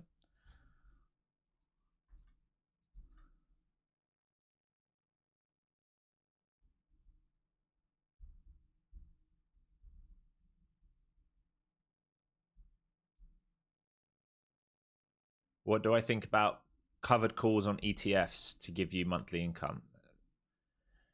If there's edge there on that ETF you're looking at, sure. It's not how I play it, but it doesn't mean it's not a way to do it. But yeah, I mean, lots of guys do that. Lots and lots of guys do that. Just make sure you like the ETF because you've got to like the product underneath if you're going to do that. So they're still protecting this low, aren't they? All right, still protecting range. Think about the first 5 minutes. Let's go to this chart. First 5 minute candle. Set the tone for the day. Upside candle. We've drifted into 50% of this range. Finding bids. And it's still holding. So like I said, for me, I'm not interested in shorts unless it's clear that we've left buyers trapped. I don't really want to play the counter trend short. It's also not really a day that I really want to get long when we're lacking range on that daily chart. So it's just unfortunate at the moment. Like, what are the charts that Alex hates playing? I hate playing edge to edge. I do not like doing it. And really, it's all the way down here. But, you know, we just see what it offers at the moment. There's not even the volume profile doesn't look great. It just looks like a very, very standard D shape here with not a lot to play against. All right, there's a POC here, but we can get straight through that if it wants. But yeah, just a standard distribution in tight range. What are we playing? 80s to 30s, 50 points. This is what's frustrating. It is frustrating with this market. I'll be honest with you. This is what's frustrating with this market. It gives you very little opportunity. We talked about this yesterday. I wanted to be a buyer down here. All I wanted was this New York Open to come down here. It doesn't offer it, and then it's just straight up and grind, right? And we've had no retracement since. So we're buying high to go higher. That's not me as a trader, all right? I want to buy traps to move higher, right? Even today, it offered one trap, which we played. The only trap it offered was that New York Open. All right, here was the 50%. Here's the shelf. Here's the 50%. Here's the drift in. Here's the recovery. Okay, we're long and we're out. That's it. Maybe you could argue that's a trap. Maybe we could have played that for a bit more. Other than that, it's not giving a huge amount of opportunity in this market at the moment. And the main sentiment is high. Remember, we talked about that. There's no reason for this market to be in a sell right now. You have to understand that. Think about if you were a big player who was buying the market in April, May, June, July, August, September, you bought a dip in October. Tell me why you need to get out right now. There's nothing, right? There's no news drivers.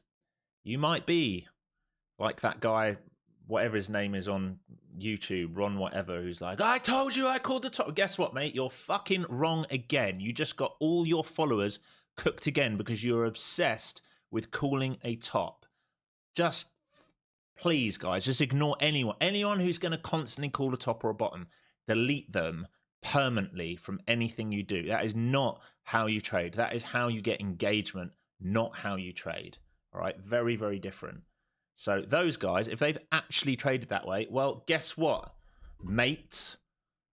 You just got cooked again because you're adamant on that we have to go low. And the market doesn't have to do anything. And I tell you what, if everyone is trying to bet on a short that the market needs to puke, guess what it's going to do? It's not going to do it. That's a crowded market. It's going to go the other way. If you've got shorts fighting over the best positions, then you've got all their stops that are going to get run over. So, yeah, we just play each day. As day traders, we have to play what's in front of us, all right? What's the high time frame wanting to do? Is there opportunity? Have we already done the move? Unfortunately, today we've done that move. So the opportunity limited. Had we not done the move, great opportunity. Great opportunity. I meant about buying ETFs that give me monthly income. Oh, yeah, absolutely. Yeah, you should absolutely be doing that. Just make sure you're buying them at good levels. Take care, Coop. What are you saying? See you on November 3rd, heading to Florida for the week. Oh, have an amazing time, mate. Have an amazing time. Yeah, take care, Peter. Lots of you getting out of here. Don't blame you. We need 40 more likes here, team, to do giveaways.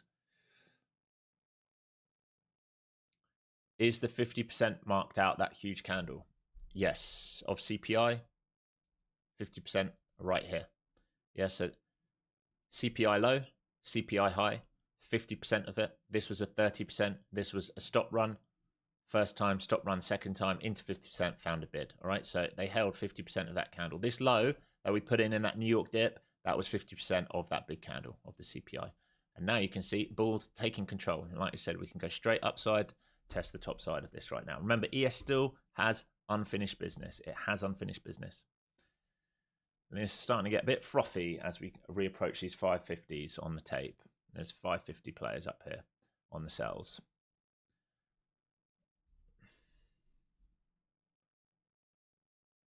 Yeah, everyone who's left chat, good. Have a great weekend, or who are leaving chat, have a great weekend. Hope you're all good. Right, into value area high on the day. Maybe we come and retest these 550s. There are players up here. 30s, 37s, 40s, 50s, 60s, 75s. They're all on the book right now. There are players up here on the book right now trying to get filled up higher. And ES still has unfinished business. Okay, folks, Apple's found a bid here. It's starting to get going, so it's probably helping drive this market at the moment. Apple has found a bid.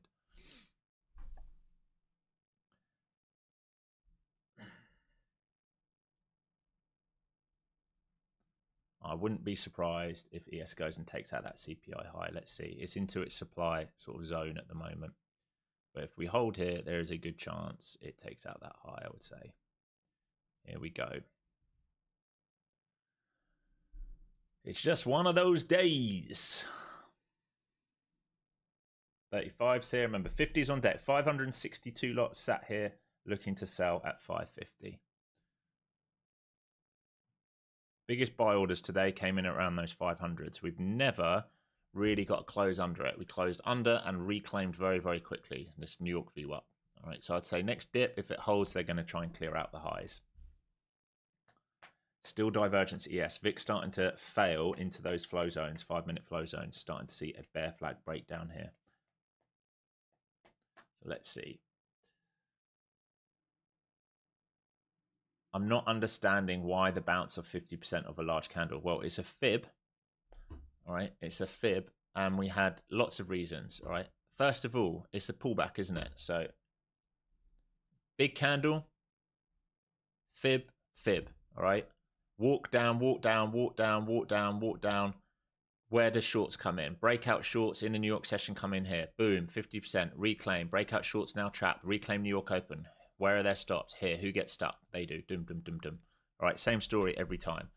If you go to ES, is it ES or SPY? That pullback was the old high as well. Let's go for an hourly. Right, that pullback was the old all-time high as well. So on ES, it held the old all-time high as well, just to make it even, give it some confluence on that move. I'd say we're gunning for a breakout here. Just ES lagging behind. I'd say if pullbacks start to hold, there's a breakout here. Again, it's beyond my taste, guys, because we're at all-time highs. We're at the top of the Bollinger Band. I don't want to play this, but all I'm trying to say is I would not be short in this market. I've been fairly clear on that today, I think. Lou, great day. Thanks for your help. You're welcome, buddy. I was able to get a buy on that last bottom after the change of structure on the M1. Nice. Right, if this pullback holds into sort of VWAP on the ES, then I think they'll go for the highs. If you can't think, for me, you can't think about the shorts until it's very, very clear and obvious. It will be so clear and obvious. There's some fairly big selling coming here market-wise on the book. Right, 174 lot, 158 lot, 160 lot. They're all coming flying through. But if they get absorbed again, you know the story. So just, there needs to be clear breakdowns for you to really be thinking about the shorts, in my mind.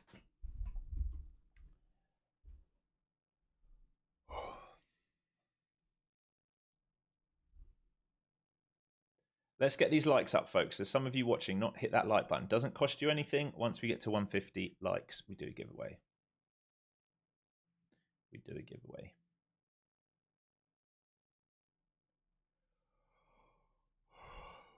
With this rotation of range back to POC. So stuck between POC and value area high. No acceptance over current value, no acceptance under current value, D-shaped profile right at fair value on the session at the moment.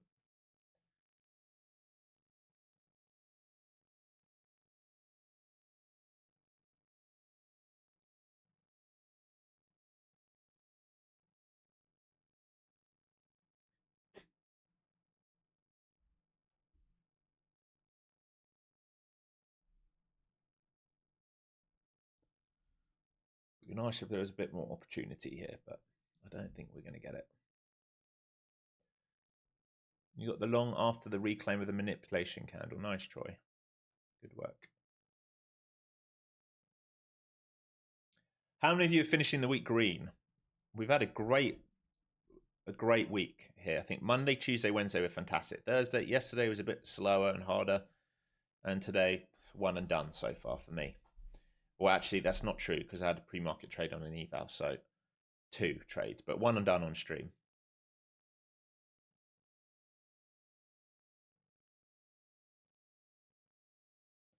So Scott Green, Bart Green on the week, LJ Green on the week, Troy, great week. I'd love to hear that.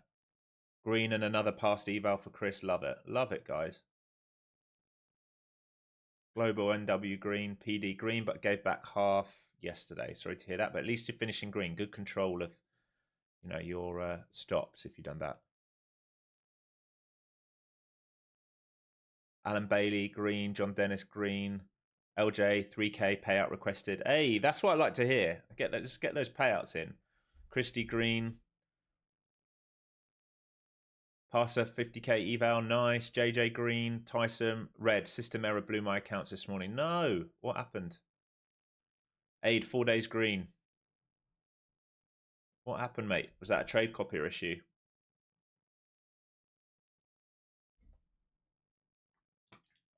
That's got to be the worst thing ever. I haven't had that for a while. I did have a copier issue on stream a while ago. What is going on, Ninja? We got no data again.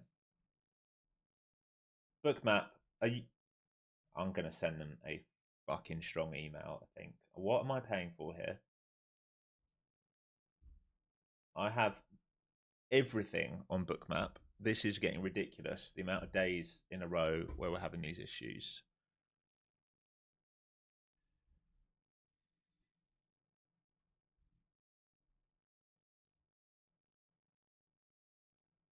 Connection limit exceeded. Are you joking? What, my whole 2 connections? It's because you keep doing these fucking updates. I swear, every company's the same. They just want to do all these updates all the time. Just leave it alone if it's working.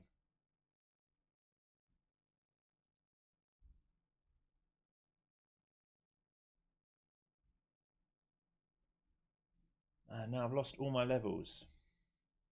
You bastards. You bastards. But green, love it. Garber, 1,713 of the 3,000 on TPT account using your code since Monday. Best I've done with the prop fund so far. Nice, mate. It's all right. Honestly, you're not missing much watching this. Missing much watching this. Inner Mind, this week I passed 2 evals thanks to you. Hey, it's thanks to you. You got to click the buttons. You got to learn the process. It's your work. All right, back to VWAP we go. So the rotation continuing inside this current value. This is the rotation. ES back to its VWAP. NQ back to its VWAP. They cannot make their mind up here what they want to do. They're not taking out the highs on ES, so it's leaving unfinished business up there. We're not breaking down with strong sell underneath structure, so we're not really making lower lows yet. So maybe this is a lower high, but this is an internal. So these are your pivots right now. This and this are the pivots. This is just internal range in a D-shaped profile. Range rotation until proved otherwise. Apple now up 1%. Nice. Let's keep going, Apple. Stronger selling coming in here. Are they finally going to try and take control for a deeper pullback in the market? And that will mean we might get offered something to play if they do that. Both sides of the market, but let's see.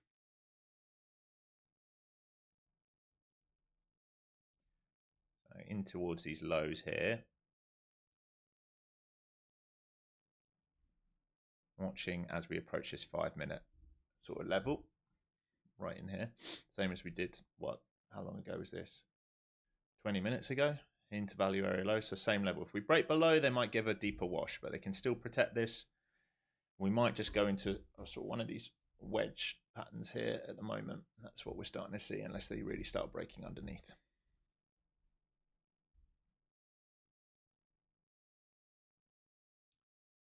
Feels a bit heavier here for the first time today.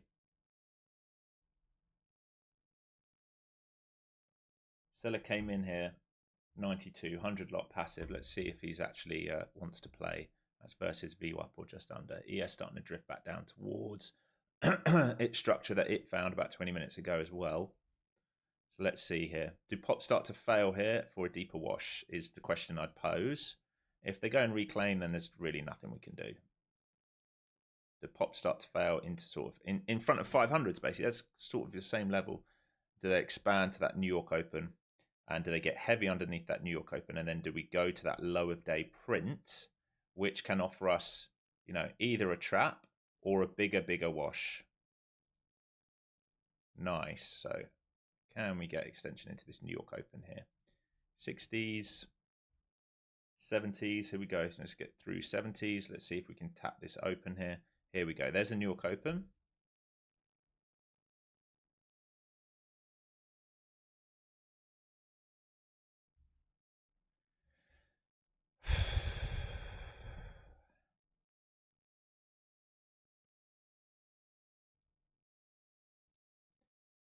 Please don't just hold this. We want to see expansion. There we go. All right, in towards 24-hour VWAP. Be aware of that. ES coming into that same level as well. Might well be a bid off this. If there's not a bid off this, we can have some level of interest of what's next. But we've just rotated. Still not broken that 63 low. And Ninja stopped working again.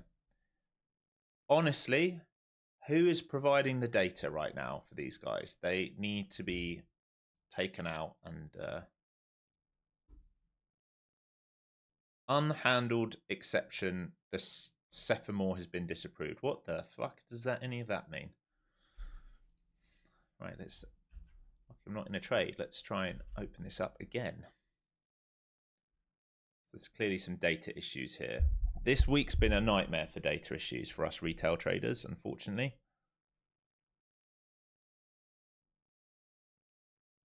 Doesn't seem like I can even log into Apex on NinjaTrader now. No, can't even get back in. Oh dear. An error occurred while sending the request. Oh dearie dear. All right, just be careful, folks. I can't even get into my system, so just be careful. Be very careful here. Yeah, I can't get in. I literally can't trade now. Cannot get into NinjaTrader. Obviously, as soon as the trade's becoming available, it won't even let me back in. There's definitely a data issue here, and it might well be Tradeify Apex side. So please be careful, folks.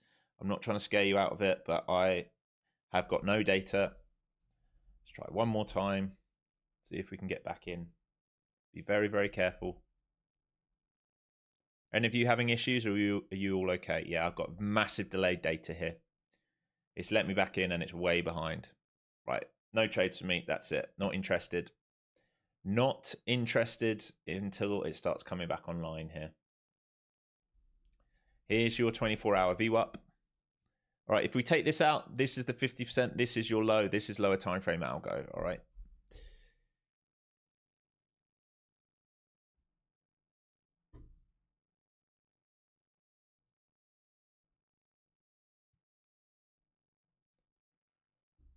Oh, how upsetting.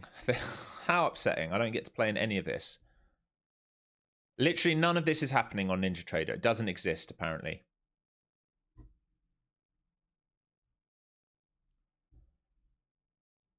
Oh, it's just woken up. It's literally minutes behind. Be careful, guys. I'm telling you, be careful. The data is really far behind here. What are you printing now? 40s. The candles look completely different.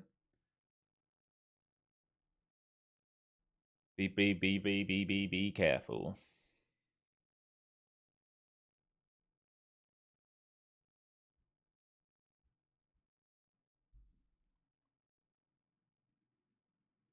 You've got the same issue. Had problems on Ninja Caesar said. Tyson, you got it? Yeah.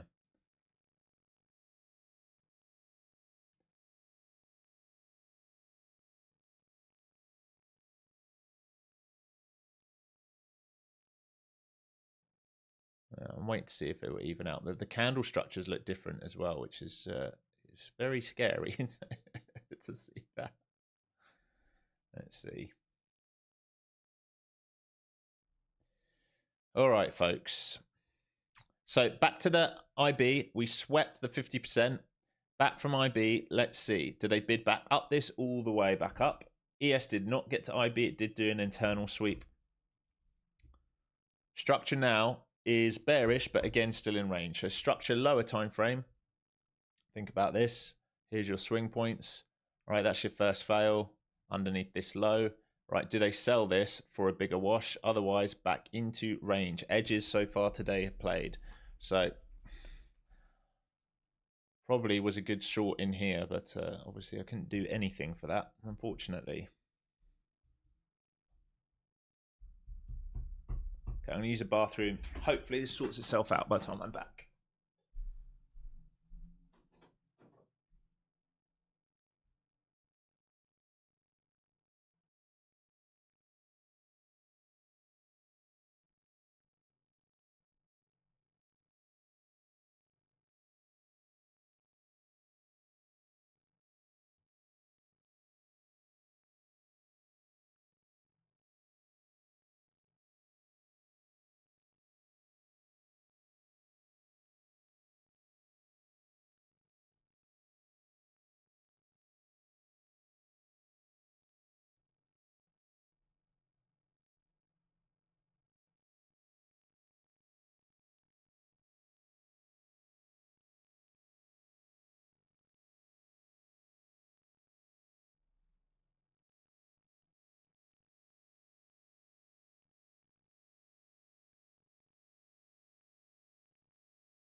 Okay. Back to the New York Open. Has this got back in line? All right, we've got back in line on data. That's good. It's a good sign. It's a good sign.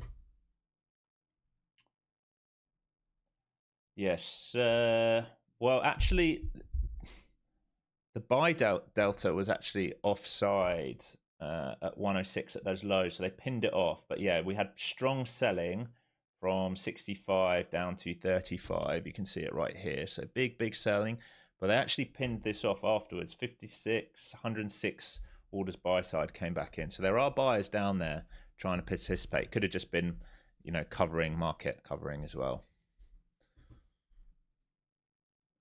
So right at that New York Open now, I've probably missed the opportunity, but it is potential for a retest of the lows. You've got to be careful here because you've got 24-hour VWAP. You have got 24-hour VWAP here.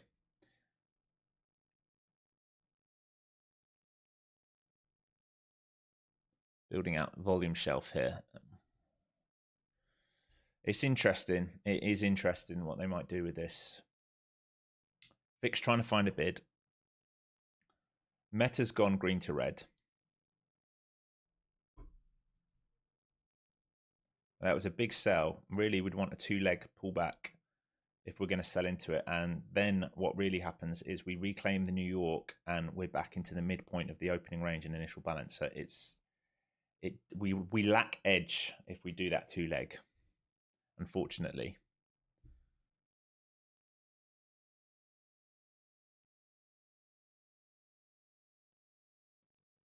I use Wicks. Use Wicks, Garbo. The whole range. I'm interested in the whole range of the candle. It was the whole range of CPI. All right, let's see what they do here. Let's zoom this out a bit. Yeah, definitely sellers stuck under 55 to 30 for now. I would agree with whoever said that. You can see it on the print.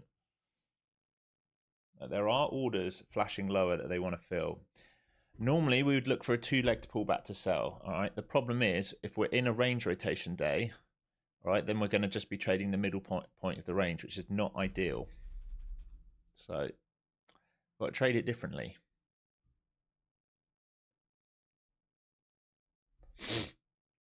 Not really interested. That flush from VWAP and was probably the one as soon as the data started going down. This and then this flush down here. Here's the reclaim. All right, so this is the problem.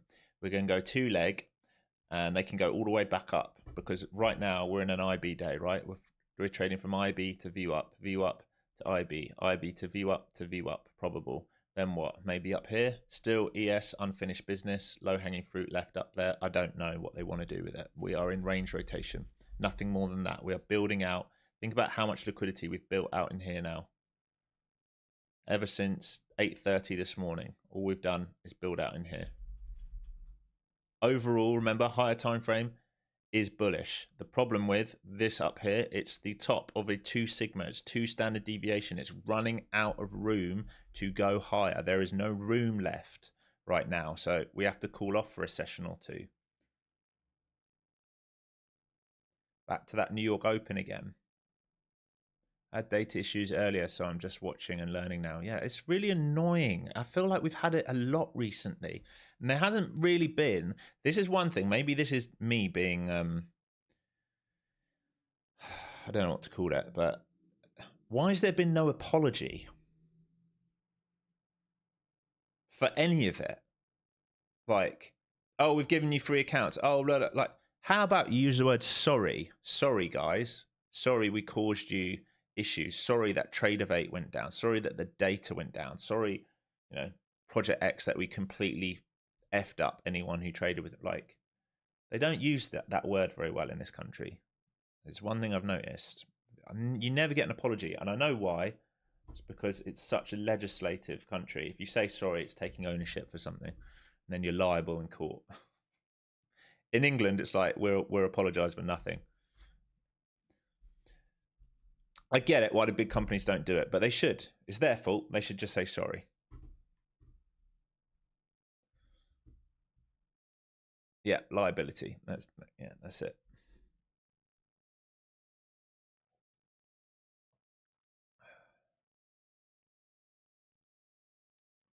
Okay, drink. I think I've got time to get a coffee here. We've still got 55 minutes left. We're almost there on the likes. We're almost there.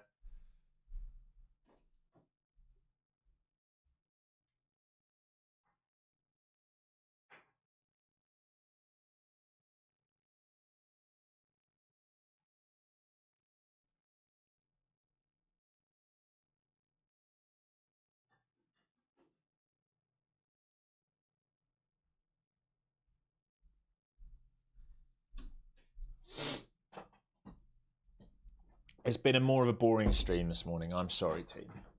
I'm sorry, team. I can only trade with what's in front of me.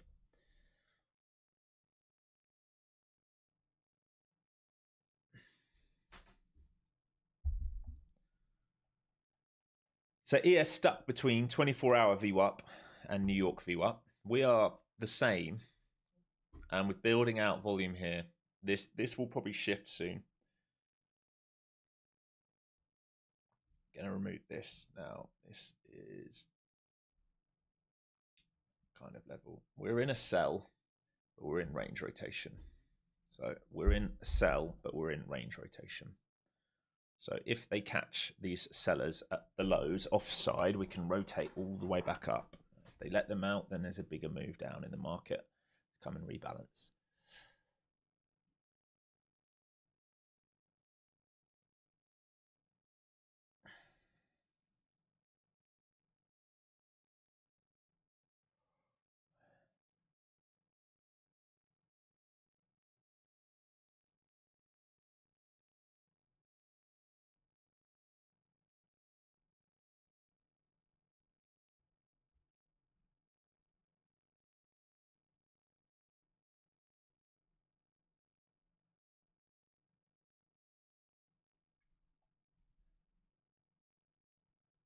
What a boring day.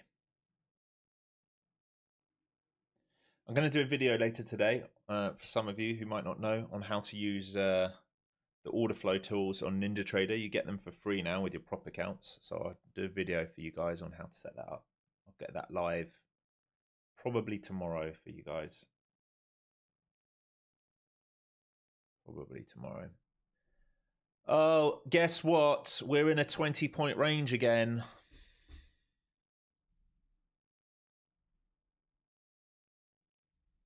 This is all it does. Honestly, it's literally all it does. The Apex sale is on. Probably haven't mentioned that once on stream. Apex sale is back, 80% off. I should tell you guys that because they do sponsor this and give us free codes for you all. But yes, 80% and $85 activation fee right now on Apex. So nice and cheap for you guys who do want to load up your accounts. The 150, 250, and 300k accounts are all priced the same. I think it's about $80 at the moment, or $78. All right, they're all priced the same. So if you're looking to size up, now is a really good time to size up. Again, same price activation fee on those, 85. So actually very cheap if you get those passed.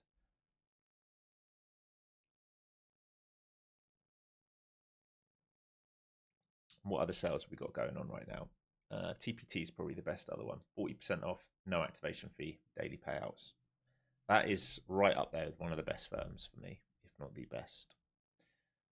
The more money I take out of it, the more I like it. The only thing I'd say, they are slow. All right, I put in that request yesterday to take my money out. They haven't taken it out. That annoys me because I want to trade those accounts. So I want the money out of the account so I can trade it. So that's the only downside, I'd say. All right, right back to VWAP. Remember, ES still has unfinished business higher. It did not take out its swing low. Worth noting there. It is messy. This is messy, folks. This is definite range rotation. They're going to be annoying a lot of traders here as they go back and forth and back and forth and back and forth. So technically, this is the end of the second leg when we fail this. But yes, we've protected this midpoint of the range. So I'm less interested in the short now because we've got sellers offside down here at these lows. We protected the IB. This is the second leg. If this wasn't in a range, I'd be more interested in a retest of that. But we are in a range, which means, you know, who knows? Maybe we just, why are you trying to do that? Maybe we just bid all the way back up to the other side of the range. This is your range. This is value. If it holds value, maybe we come and test POC. And if we get through there, higher day. That's just what we're in. We can only call what we're in. Meta is finding a sell at the moment, and Tesla's still over 2% down. Everything else looks pretty strong. Nvidia 1.44% up. In fact, you know what? We'll go over them in here so you can see them for the session. All right, here's Apple on an absolute tear. All right, so it was in a sell this morning, found a bid after closing the gap, and is on a tear. Amazon starting to pull back, starting to lose some of its VWAPs here and rotating off that high, but still holding this pivot here into sort of 22, 23s. Google starting to find a bid off VWAP, so maybe some more upside can continue there. Meta, that's the weak one right now. That looks awful. And Microsoft, that's just a range day. Nvidia also doesn't look great, just a range day, but holding above pre-market highs. So a little bit of a mixed bag. And Tesla, obviously, starting to actually to try and find a bid on that old close. Interesting. If they can start turning this around, they might find a bid.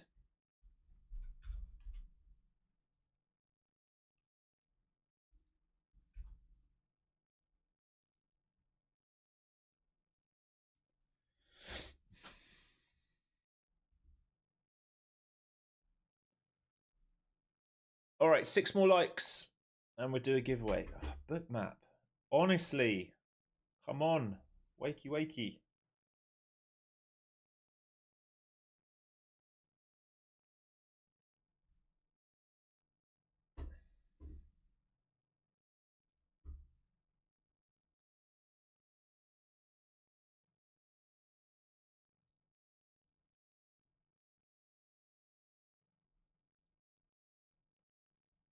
Still trading upside here. I'm still not interested in anything at the moment.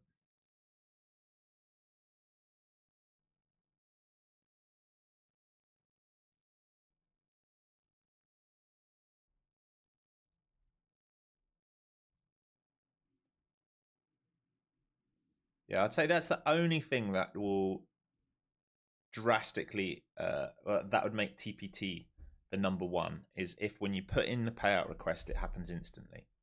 That would make it #1 prop firm for me. That's what they need to fix.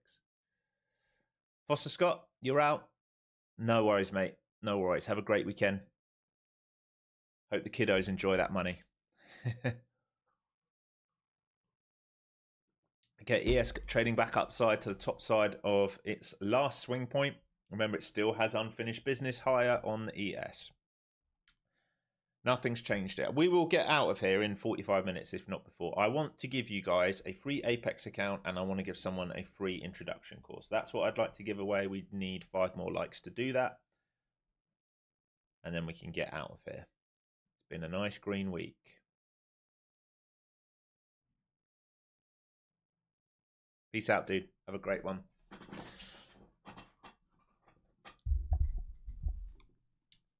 All right, back to New York. View up.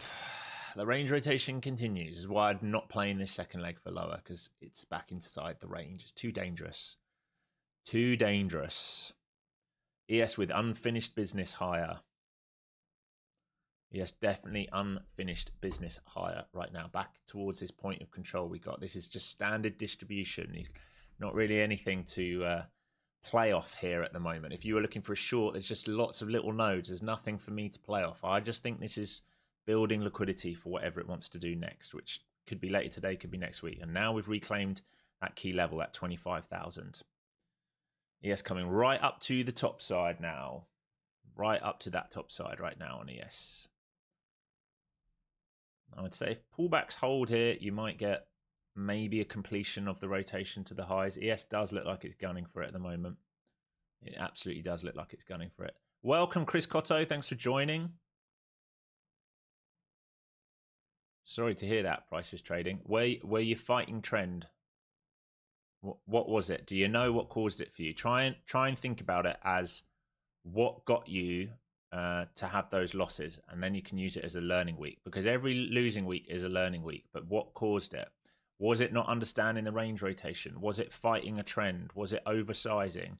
Because every single losing trade, every single losing week will offer you, a bit of insight to get better. If you can try and, the hardest thing is to dissect it, but if you can dissect it, you've got some insight. All right, ES is gunning now. ES wants that old CPI high, like we talked about. It has low-hanging fruit up there, which it hadn't taken, and it's probably going to use 1, 2, 3, 4, 5 sets of stops to get up there now. I would bet any pullback here on ES gets absorbed and we go and take that high.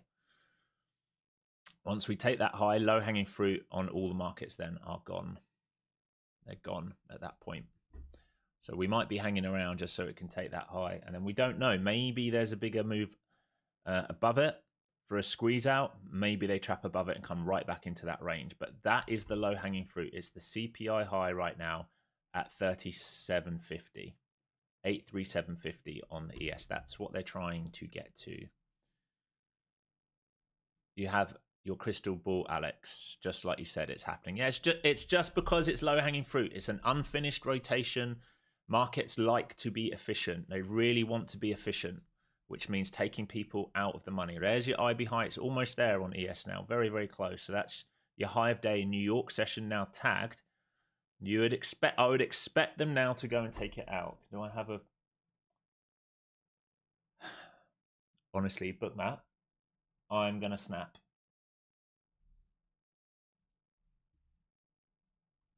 What a joke. Well, if I had bookmap on ES working, which for some reason I don't, but if I had it, I'd be able to tell you where those orders are. Maybe you guys can tell me. But IB high tagged, so that rotation, and they've still got a little bit more to go, I think. They want to go a little bit higher here. Risk managed with max loss limits, fortunately. Okay, you managed your risk with max loss. Okay, that's good. So what caused the losing? I need to start doing the exact opposite of my ideas that I might make some money. Normally when that happens, it's, in my experience, normally when that happens, you're either chasing a trade or you're guessing a top or a bottom. 83 at 45. Well, there you go. So that's where they're trying to get up to. They're trying to get through that stop hunt to get up there. I would imagine we build out some structure here to try and go higher. So any pullback here, I would imagine they try and absorb to go higher here. Big seller just came on a book here at NQ. All right, 537,000 lot. I don't know if he's legit. We're going to find out when we trade up into him. And that's probably times with that CPI high on the ES, I would imagine. Yeah, exactly, Jeff. They're probably timed pretty well, as in that 1,000 lot is probably around the same level as that ES move.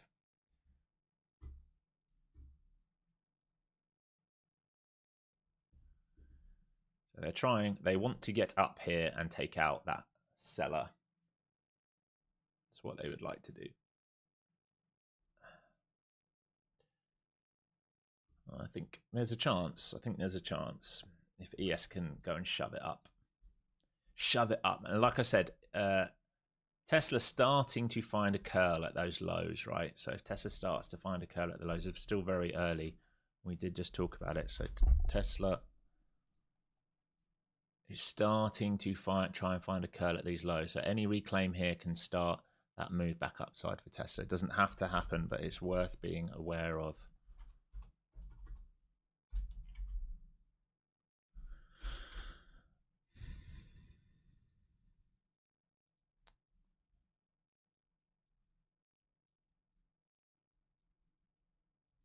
Back to this POC now. POC. Yes, not getting through IB high. Well, it tagged it. It's still got unfinished business. And the range rotation just continues here. It will continue until one side is trapped enough. Definitely sellers trapped at these lows for this move back to internal range. I think we can complete this move up here if ES goes for it. That's what I would say. That would be my read on it right now. I think momentum is upside, higher time frame. I think they can complete a move. And you know what? If NQ does break out of this now, you've probably got one set of stops, two set of stops. We can probably do a decent extension of the initial balance if they're willing to keep a bid. going. So 600s, like we said all day, 600s probably where they're trying to get to today. I would say I wouldn't be, I'd be very cautious about looking for that, but it's possible. But obviously that is going to be over the daily Bollinger Band, but it's possible. All right, folks, that's how I want to phrase it for you. It's possible they do that move. You know, looking to see if this seller's legit here at 540. If this seller lifts at 540, I think you take out high of day.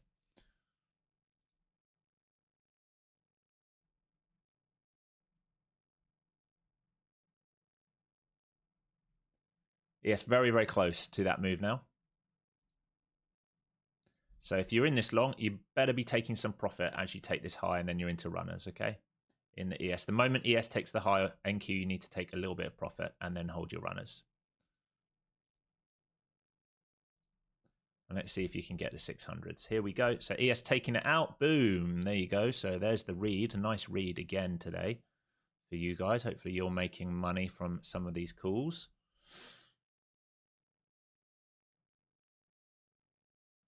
Chris Cotter, I've been watching and enjoying your channel. Great knowledge and welcoming personality. 2 thumbs up. Hey, Chris, I love new people joining with that attitude. We are going to have some good fun together and hopefully make some money together. So thank you for joining. Appreciate it. Thank you for becoming a member.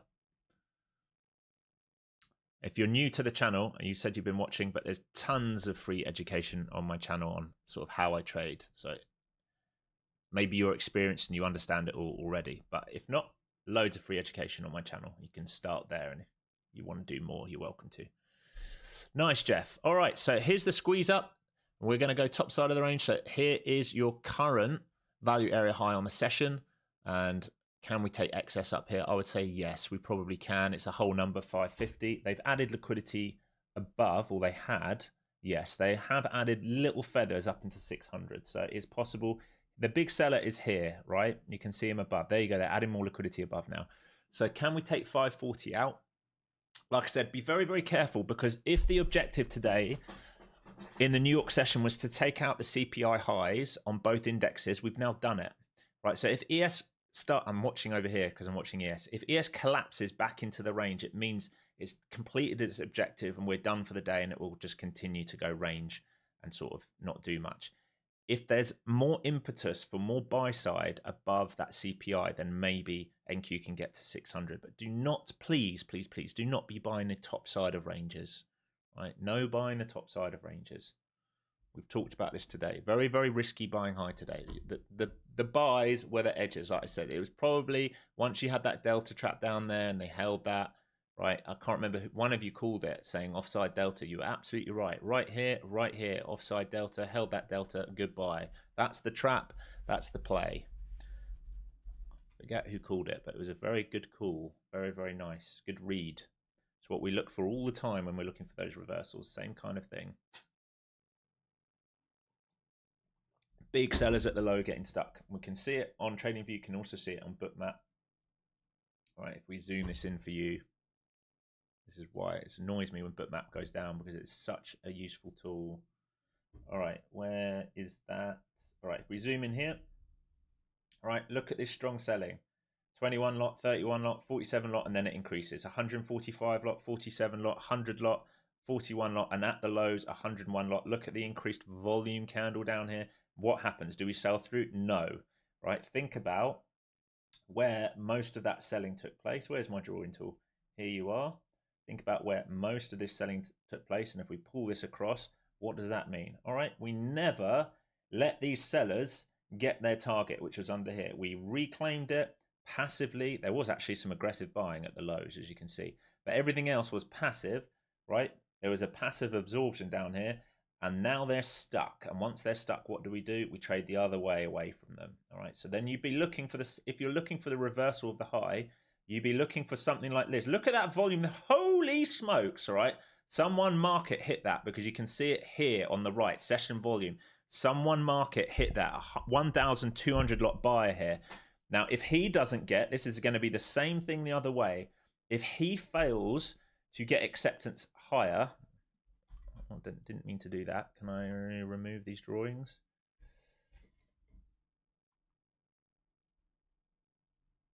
Okay, if he fails to get acceptance higher, he will get caught. Where is the tool?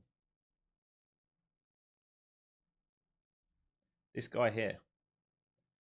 All right, he came in. Look at this, 1,244 lot. That is a market buy order. Market buy. They filled this seller here of a 237 lot. They reduced the size with a market order. That is an aggressive order. Now, if this guy loses, we will collapse way, way back down into this range. If this guy starts absorbing this here, you can see, look at this positive delta here, all right? If they get their way and they get acceptance of higher prices, they can start screaming this. But if they fail, there is a big wash down because they've just come in with such big size at the highs. Hopefully this makes sense for you all. So they're starting to see some failures. If we start retesting this player and he cannot reaccumulate, he will get himself caught. Will get himself caught. So that's how I use Bookmap. This is why it's such a useful tool. You don't have to use Bookmap. You can use any form of order flow tool. You can, if you're really good at looking at the time and sales, you can do it that way. I will show you a really good way to do it on NinjaTrader as well. In fact, one thing I do need to do is change these order flow levels.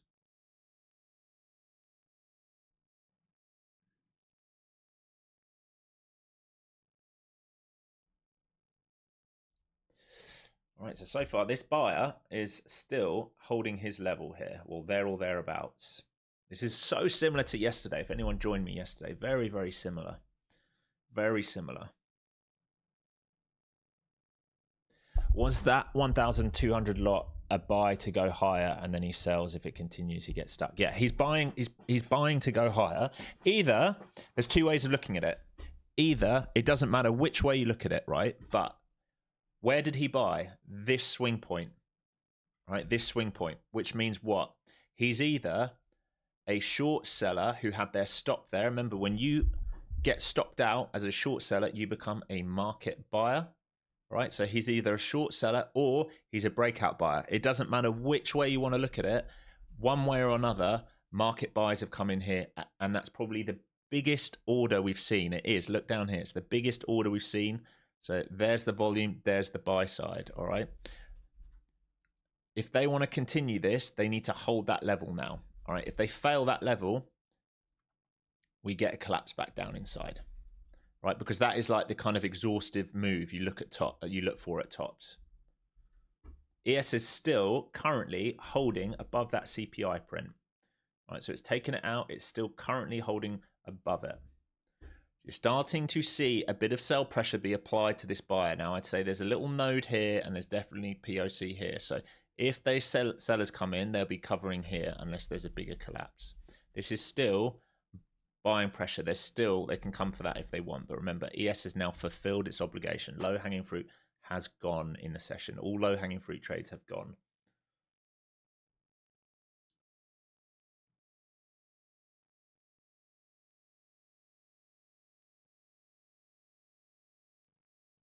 It's all right, Bowden. Like we talked about, think about that the other week. The other week we had the same thing with you where you didn't take one. It's just about feeling confident. You learn it the next day, you took it, right? So you took, what would we call it? Like a trap volume setup. So last week we had something like this, all right? And the trap volume was there and it was that. And you missed it the first day and the second day it turned up and you took it, right? So today, all you've missed is something where we've had trap volume extension down here. Same kind of play the other way around, but just seeing the delta. Okay, and then on Monday, when you see that, you're going to take it. Because it seems to me like, I'm going to be honest, that's starting to become your bread and butter, Adam. You are starting to like trap traders a lot, which is great. So over time, you're just going to build that confidence to see it more and more and more.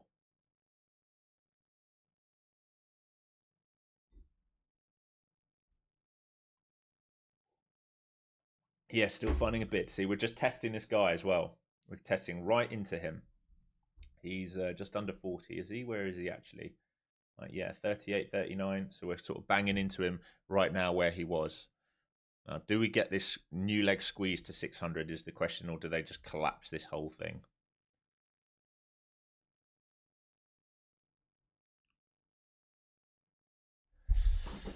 Daniel saying I'm out. Don't want to assume it would break the high and risk my profit so far. Yeah, it's good to lock in money in a range rotation. Remember, we're in range rotation so far. We're building range, bullish range until proved otherwise, but we're building range. All right, it will only prove otherwise. What would I need to see through a collapse under here? At the moment, that looks very unlikely. So what I'd actually like to see is a big extension, trap like this, sideways like this. This is for next week, and then a retest of this and this possible. And then if we let go of that, I mean, none of this has been taken out. This can get taken out next week and then a bid back up. It can happen. I know we've just broken out, but we can do that. That's the type of market we're seeing. All we need is Trump to come out and say 100 million% tariffs from China, and the fucking market will freak out again. And then the next day it'll be like, only joking. I just wanted to buy it cheap off you weak hands, which I think is probably what's happening. Here you go. Here's a squeeze. So if you're still in runners, I'd be TP in towards 50 here.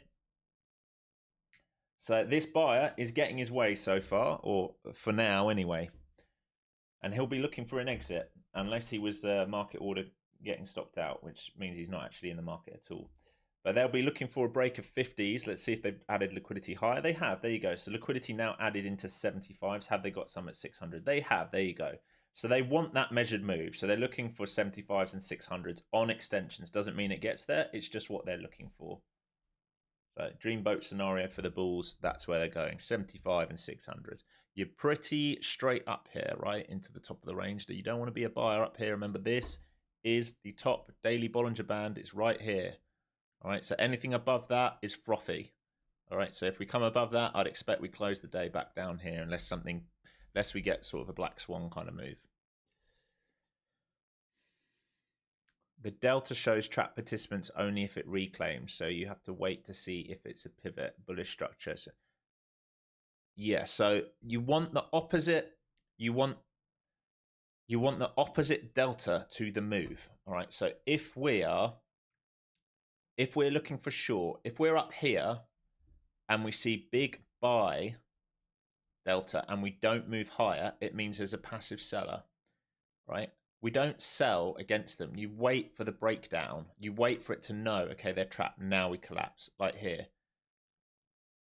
Big sell data, highest volume on the day, pivot back up, doesn't let these guys back out. If you got a footprint chart, I absolutely guarantee you, because I can see it on Bookmap, that the biggest selling was down here. All right, the biggest selling was down here. So they sold and then they're in trouble. Right, so you don't buy against that because you don't know at that point if it's going to keep going because they're selling. But once you see that, that's your first clue, and then you can join long on the way up, back up. The hard thing is here is that we're in rotation, so this is always risky. And this can always happen underneath key levels. Like even think about, ignore where we are on the chart. Imagine we're targeting something up here. We've got liquidity. Right, what would you want? You'd want sell delta to come in under here, breakout shorts to come in under here, and then a reclaim. If you were a buyer, that's what you want. You'd want breakout shorts to come in under here and a reclaim. Right, so if you get big sellers coming in here, and you've got a passive buyer sat here, a market maker sat here, who's just going to absorb everything, right, and they dip in and then they reclaim, that's your key, right? That's saying, okay, higher prices. Right now, we've got no reason to go higher, so I don't like that move.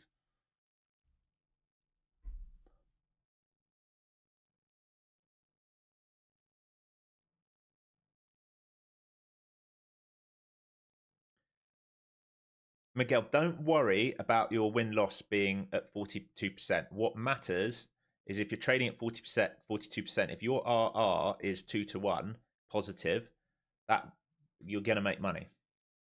You might have days where you go on losing streaks, but if your RR is 2-1 and you've got edge, you're going to make money. Okay, so here we go. So now this buyer up here is now trapped and they're pulling back. So ES completed that move. No reason for it to go higher at this point, like we talked about. Completed that move.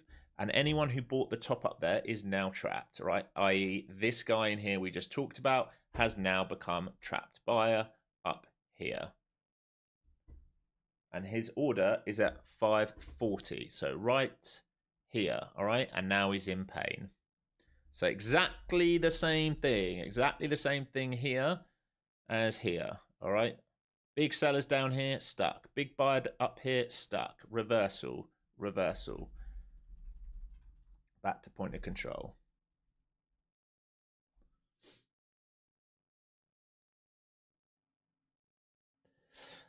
Thanks, Daniela. Yeah, I think it's... I'm not blowing my trumpet, not at all. But I think it is just being... I don't think I'm the best trader in the world, but I think I can contextualize and tell the story of what happens to help you guys understand, right? So you might see the same thing here. What did we just say? If they come under this swing point, right, and their objective is to go higher now, you will see buyers, breakout buyers come in, and then they reclaim. And if they reclaim, now you've got the opposite. Now, sorry, breakout sellers. Now you've got breakout sellers trapped here, and now they're going to reclaim. So the battle now is between 40, the trap buyer, and the trap seller. That's the battle now. The same thing here. Look at this delta. Came where? Breakout sells came in here. We pull back, point of control on the day. This is what I was saying. If I had a reason to go higher, this would be the trap I'd look for. I don't have a reason to go higher, so I'm not really interested in it. But if we had resting liquidity up here, this would absolutely be what I'd want to see. Delta offside, reclaim, go higher. We also know we've got delta offside up here, so it's iffy, but I'm trying to explain what I'd look for. I don't pull. I actually don't have any. I don't use the footprint chart. I have thought about it, especially as I start to refine my trading and I'm starting to, try and execute. If I want to execute more size, I'm going to have to refine even more because I'm going to have to use tighter stops, which means I'm going to need footprints. Well, I'm not going to need them, but it's going to help me size up. But I don't. So I effectively do the same thing on Bookmap. It's the same kind of thing that I'm looking at, right? It's just not candle to candle.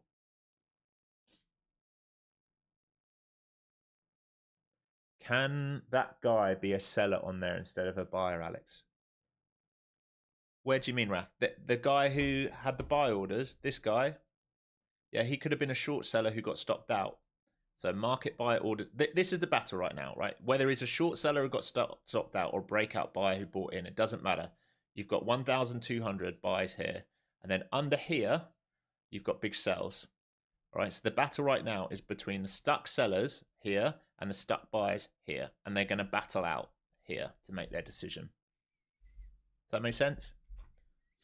Think about this. Look at this. The trap buyer, the trap seller. Where did that trap buyer happen? Here. Where did that trap seller happen? Here. Where are we? In between the two. One of them's going to win. It's a matter of time. One of them's going to win. If we had a reason to go higher, I would bet on this winning. All right. If we had a reason to go higher. We don't have a reason to go higher. So me thinking about that right now is pretty hard. It might well happen. But if I'm buying here, where's my edge? Well, we're in a rotational market. This is my initial balance high, and this is the daily Bollinger Band. I don't have an edge in buying one of the worst locations you can ever buy, hoping we do a squeeze. Does that make sense? So what's happening for me is I can see the setup, but does it meet my parameters on the checklist? It doesn't meet my parameters because I am, how I always talk about, I'm a stingy person, right? I'm stingy. I do not want to be buying up into this, even though maybe it wants to have one day where it does this. I'm not going to bet on a Friday that we're breaking this. Remember, this is a big old elastic band. We test one side, we test the other from the history of time. Okay, this is not me joking around, right? These squiggly lines, look what happens. Top Bollinger Band, I'm on the right chart. Fail, 20-day, lower Bollinger Band, 20-day, top, 20-day, lower, 20-day, lower, 20-day, higher, fail, 20-day, fail, fail, fail, 20-day, fail, 20-day, fail, expansion. This is our pivot. Whoomp, whoomp, whoomp, 20-day, top bowl, 5-day, top bowl, 5-day, 20-day, top bowl, 20-day, top bowl, 20-day, 20-day, top bowl, 520, 520, 520, failure above top bowl, all the way back to lower bowl, back to top bowl, lower bowl, 20-day, lower bowl. You get the impression, right? We don't buy up here. Imagine anyone that bought up here ever. Think about being a breakout buyer up there ever. Let's try him. Died. This guy died. This guy died. Tried to buy short the lows. Died. Tried to buy the high. Died. Tried to buy the high again. Died. And again. Died. And again. Died. And again. Died. Tried to short the lows. Died. Tried to short the lows. Died. Tried to buy the high. Died. Tried to buy the high. Died. Tried to short the lows. Died. All right, you get the impression. I know I'm making this stupid, but we don't do it. All right, we do not buy the top bowl or short the low bowl. That's just the biggest no-no ever. If you're going to take one thing away from this stream and you leave and you go and trade with someone else forever and ever, and they tell you, oh, EMAs don't work, and this, just tell them, remind yourself from what I just taught you. You don't buy the top Bollinger Band. You don't short the lower Bollinger Band on a daily chart, okay? If we're going to go expansion higher, we're going to have a nice channel build out here between top bowl, 5-day, top bowl, 5-day, top bowl, 5-day. The 20-day will come here, and then we're going to go mean reversion, 20-day, reclaim, test 5-day. If we want to go higher, we will. Or we'll go mean reversion, fail, lower bowl, which we'll start doing this soon. All right, we're going to get this and then that if we start. All right, just like here, this is a perfect example. Once we go from lower bowl, we reclaim 20-day, we reclaim 5-day, and we go into this grindy channel, 5-day and top bowl. And eventually we fail 20-day, reclaim, grind, overextended, right? And then we fail all the way down to the lower bowl. We do not close outside the lower bowl, right? That's your 50-day. We reclaim, test 5-day, lower bowl, 5-day, lower bowl, 5-day, 20-day. They're all tight now. Now you're getting separation 5-day and 20-day. If we expand this, we can expect this type of move. All right, I promise you. This is, even if you're a swing trader, all right, if you, let's say you're playing the SPY, you don't buy calls up here, all right? Where do you want to buy calls? On reclaims, on the 5-day, all right? On trend, on 5-day. Maybe you can have attempts here for reversals, maybe puts up here on reversals once we start breaking down cover point, midpoint, cover point extensions, right? Your expectations of what we can do in a session can be managed by looking at daily charts. They can be managed by daily charts and by the Bollinger Bands.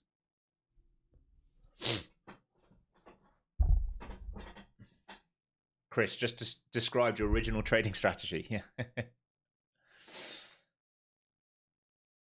Can we make that into a short? We can try it. The really hard thing about when I try and make these into shorts, two problems. One, the videos are so long for me to download or put into AI to do it. Two, because I teach this way, horizontally, condensing that into a vertical short, it looks really weird sometimes, but I can try.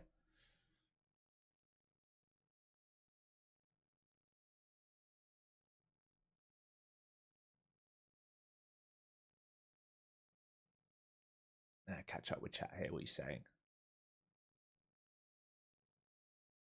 This is the type of knowledge that is life-saving, eh? It is, man. It means you don't have expectations too high. It's basically IB low, VWAP, IB high on daily. Yeah, that's exactly what it is, my friend. You're quite right. That is exactly what it is. All right, there's your IB low, IB high, VWAP. Attempt at IB high, fail. VWAP, VWAP, IB low, VWAP, VWAP, IB high. It's exactly what it is. You're spot on. It's a rotational day.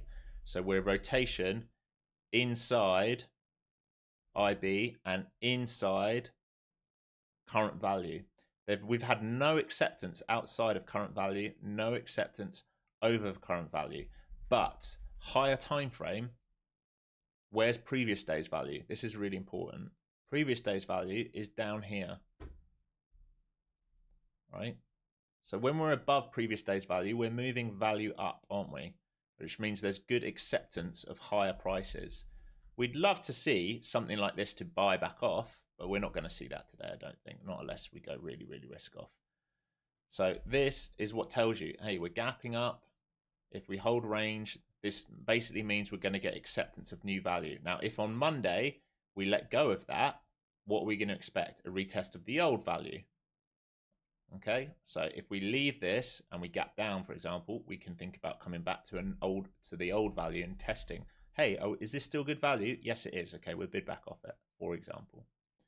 Context. If you can tell a story in your head, it doesn't matter what that story is. That is why, okay, that is why Wyckoff's teachings were so good. It's why ICT's teachings are good. They are Wyckoff teachings, because if you can picture, like I do, like one person buying the market and one person selling the market, and it all being fluid with one participant, you will start to create that narrative in your head.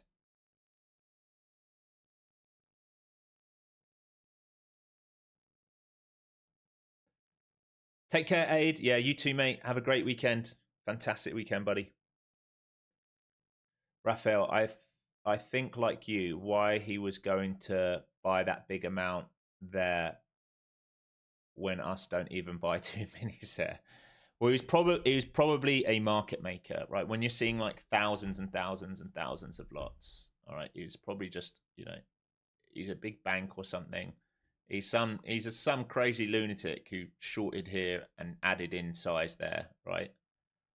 And he probably took some money off down there. He might have been 5,000. Might not know. He might have been 5,000 short, right? And he covered 4,000 down into that, and that might have been his runner. It could have been his runner, 1,000 lot, and then it's like, oh, stopped out. It could be that. We don't know. We don't know. All we know is stops and breakouts are the same thing, right? That's why breakout strategies don't work. Think about anyone that bought that breakout here today. Nope. What about the guys trying to buy a short under here? Nope. Or sell a short or here? Nope. Why don't those work today? Because we're in balance. Those are the worst days to play breakout, are in balance. You want to play the edges. You want to fade.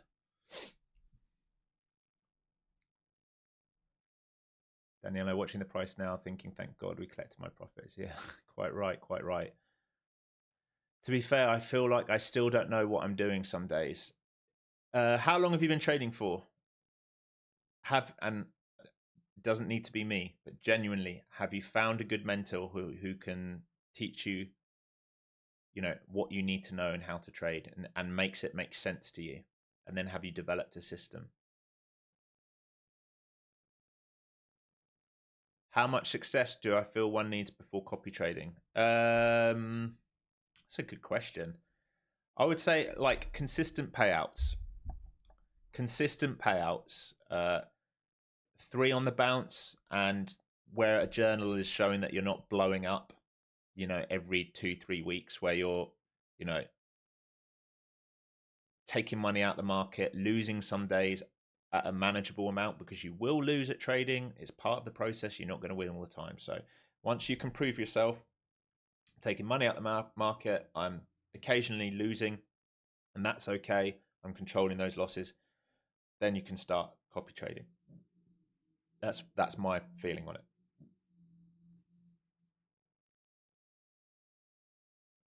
Less than a year. Oh, less than a year. You got your whole life ahead. Your whole life. It takes time. It takes time to make sense of it all. For some people, it happens very quick. For other people, it can take 3, 4, 5, 10 years even. A year is nothing. A year is absolutely nothing, I promise you. Be patient, be kind to yourself. Like, if you've watched any of the podcasts where I talk about this stuff, then if I can offer anyone advice, it's slow down. Slow down, especially if you're new. Slow down and size down. If you size down, you're going to buy yourself more time. What do I mean by that? Maybe currently you've got like a full-time job or a part-time job. Maybe you're living off savings.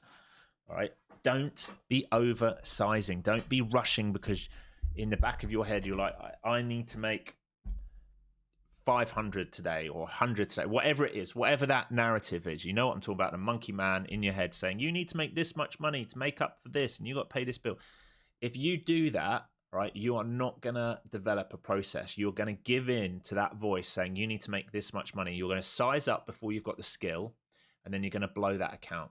And then you're going to have the guilt, and then you're going to go into the lowest possible emotions. What are the low emotions? It's like, gotta get my head around this. Grief. Come on, Alex. Wakey, wakey. Grief. Self-hate. Let's get it up. Let's get it up. Because my brain cannot work right now.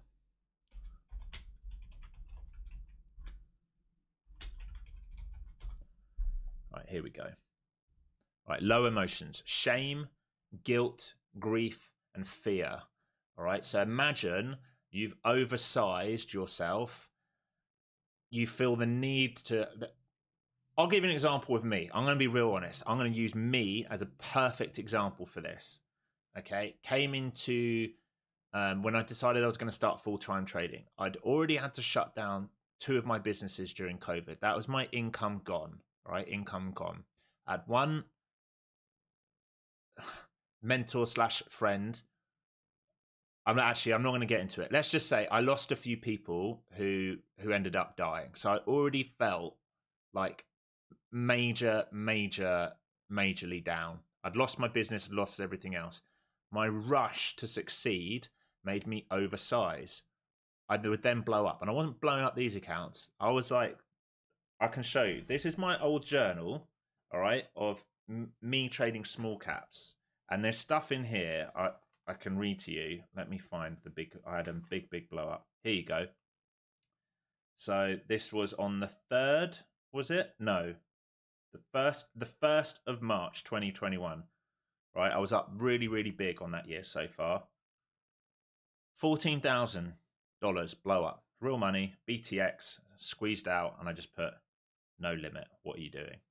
Right, that was followed by complete shame, complete guilt, and that was all caused by my need to be right and make money. And that cost me time to sit in the market and refine my skill process. There's probably a bit of overconfidence in there as well, right? So like ego.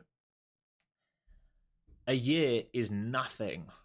It is nothing. So if you can avoid that like monkey voice, if you can avoid the need to oversize, and you can start refining your process, understand the market dynamics, find a system or a mentor or something where it makes sense to you so that you can build your process, right? Build what trade it is that you're looking for each day. Understand what the narrative is. Why am I taking that trade? Is that an A+ trade today? Am I sized correctly? Is my stop going to be in the right place? Am I going to let it breathe? All right. Once you do that, you can start. That's your basis. That's your basic block. All right. Start doing that on sim. Then you do it with micros on a prop firm. Then you build up from micros. And when you've eventually got a buffer, you can add another micro, 3, 4, 5, 6, 7, mini, blah, blah, blah. All right. That comes with time. It does not come out the gate. Ignore all social media. That would be my other thing I'd advise you. Do not follow all these guys on social media posting their new Lambos, their new watch, their new this, their new that, blah, blah, blah, blah. It's bollocks. It's going to get in your head. You're going to start becoming competitive, thinking that you're not good enough. You've got to be able to look in the mirror at the end of the day and be responsible. You've got to be able to love yourself, which is actually a very hard skill doing this. Can you go to the mirror at the end of the day and be like, well done, bud. I love you. Thank you. Thank you for doing that. It's a harder skill than you think. If you can do that, you're going to have a career here, but you got to give yourself time, folks. You've really got to give yourself time. For some people, it happens very quick. All right. Very, very quick. For others, it takes time. Everyone's on their own timeline. On their own timeline. There is no, like, I get a question all the time. How long does it take? Everyone's on their own timeline. I don't know what you've had to go through in your life. All right. Maybe you've come from nothing, and that means your association with money is even more. So you feel in even more of a pressure, and that's something you've got to get rid of. Maybe that's pretty much me. Maybe you've come from more money and you don't give a shit about anything, but then you don't give money the respect it deserves, so you skip on stops, for example. There's lots of fluid stuff here. This is all for you to work out over time. See what you guys are saying. Sorry, I probably rambled on a bit there.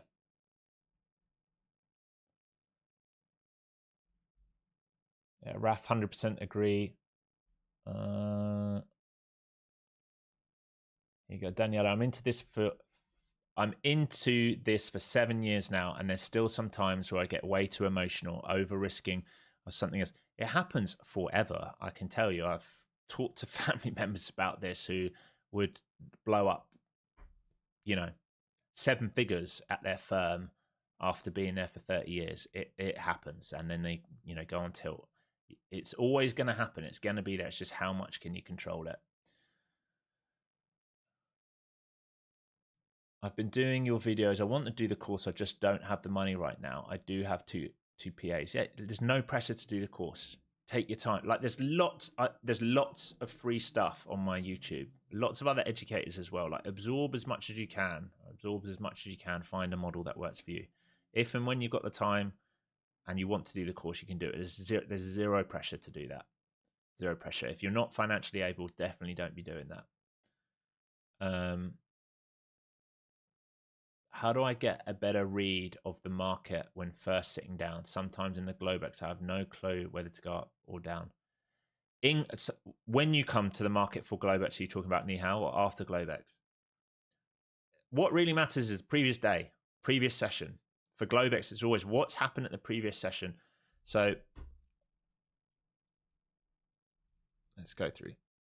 Answer one at a time. All right, previous session. If you followed me on Twitter or you were here yesterday, you would have heard me say there's a constant bid and I'm not going to fight with him. I'm not going to trade the afternoon when there's a constant bid.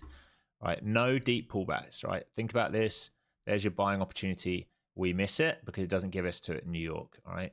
Bid, bid, bid, bid, bid, bid, bid. Guess what they're not going to let out? This guy is not going to let out the shorts. Once we close the day here, 250s, is that yesterday? Yes. All right, where is the obvious target? Let's just zoom out here. All right, we've bid up all the way up. Think about what happened. I can't give away too much edge here, but think about what happened Wednesday. Think about what that is. Think about what happens here. All right, squeeze. If we close here, what's the obvious target? Is the obvious target coming all the way down here, or is the obvious target to take out all-time highs? All-time highs, right, is the obvious target. Globex is going to be hard because we have bid straight up, all right? Straight up, up, up, up, up, up, up, up.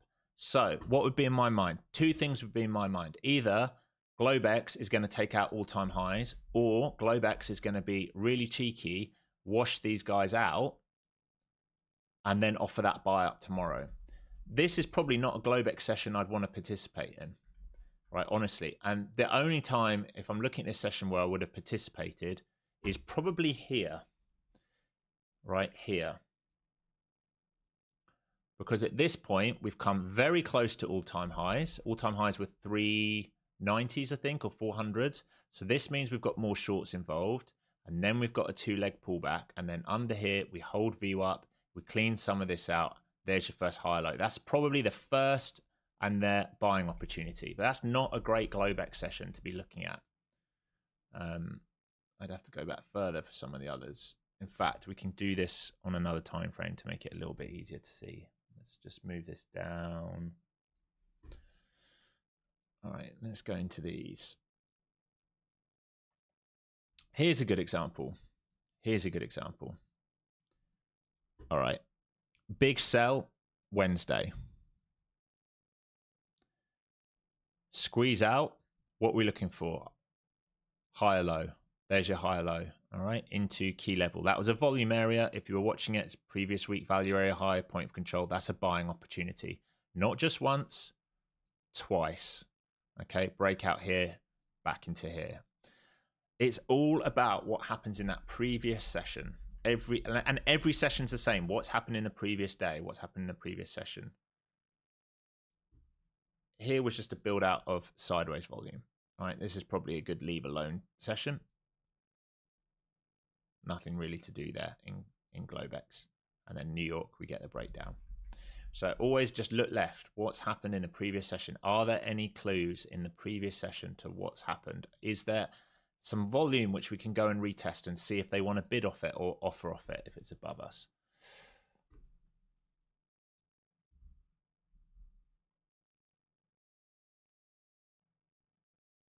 John Bull, I've been trading since '08 and I still don't know what I'm doing. Well, hopefully you're learning a bit more.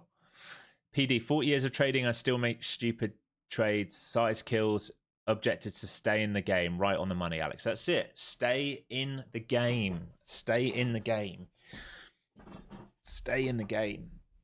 The easiest, and I'll tell you the other thing, the easiest way to make money trading, right, is to do what we talked about earlier. It's to be investing at discount in good markets, in good products. It's the easiest way to make money trading. Who do you think the richest traders are out there? Are they the big day traders? Really, really, when you break it down, really, when you break it down, are they the day traders, right?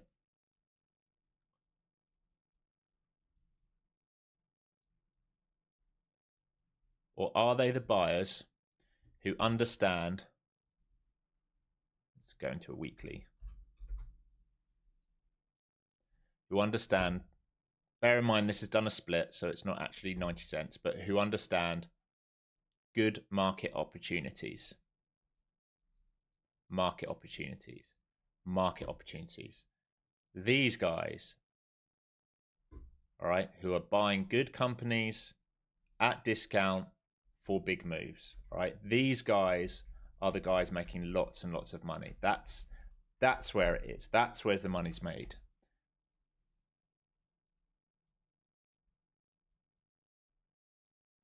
Why is it done QQQ like that? I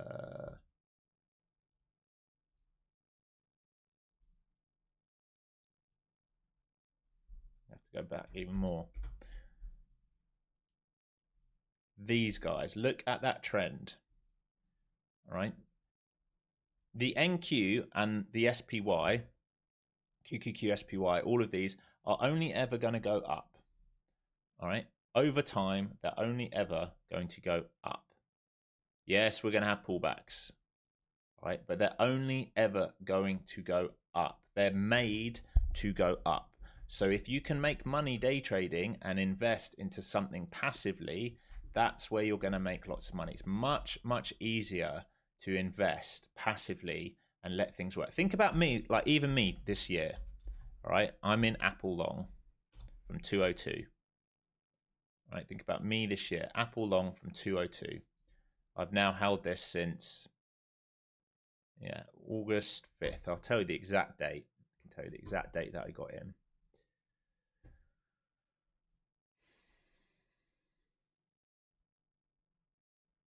Where will it tell me?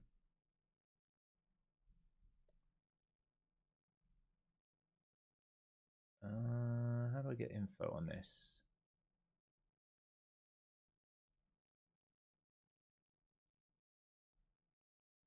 History?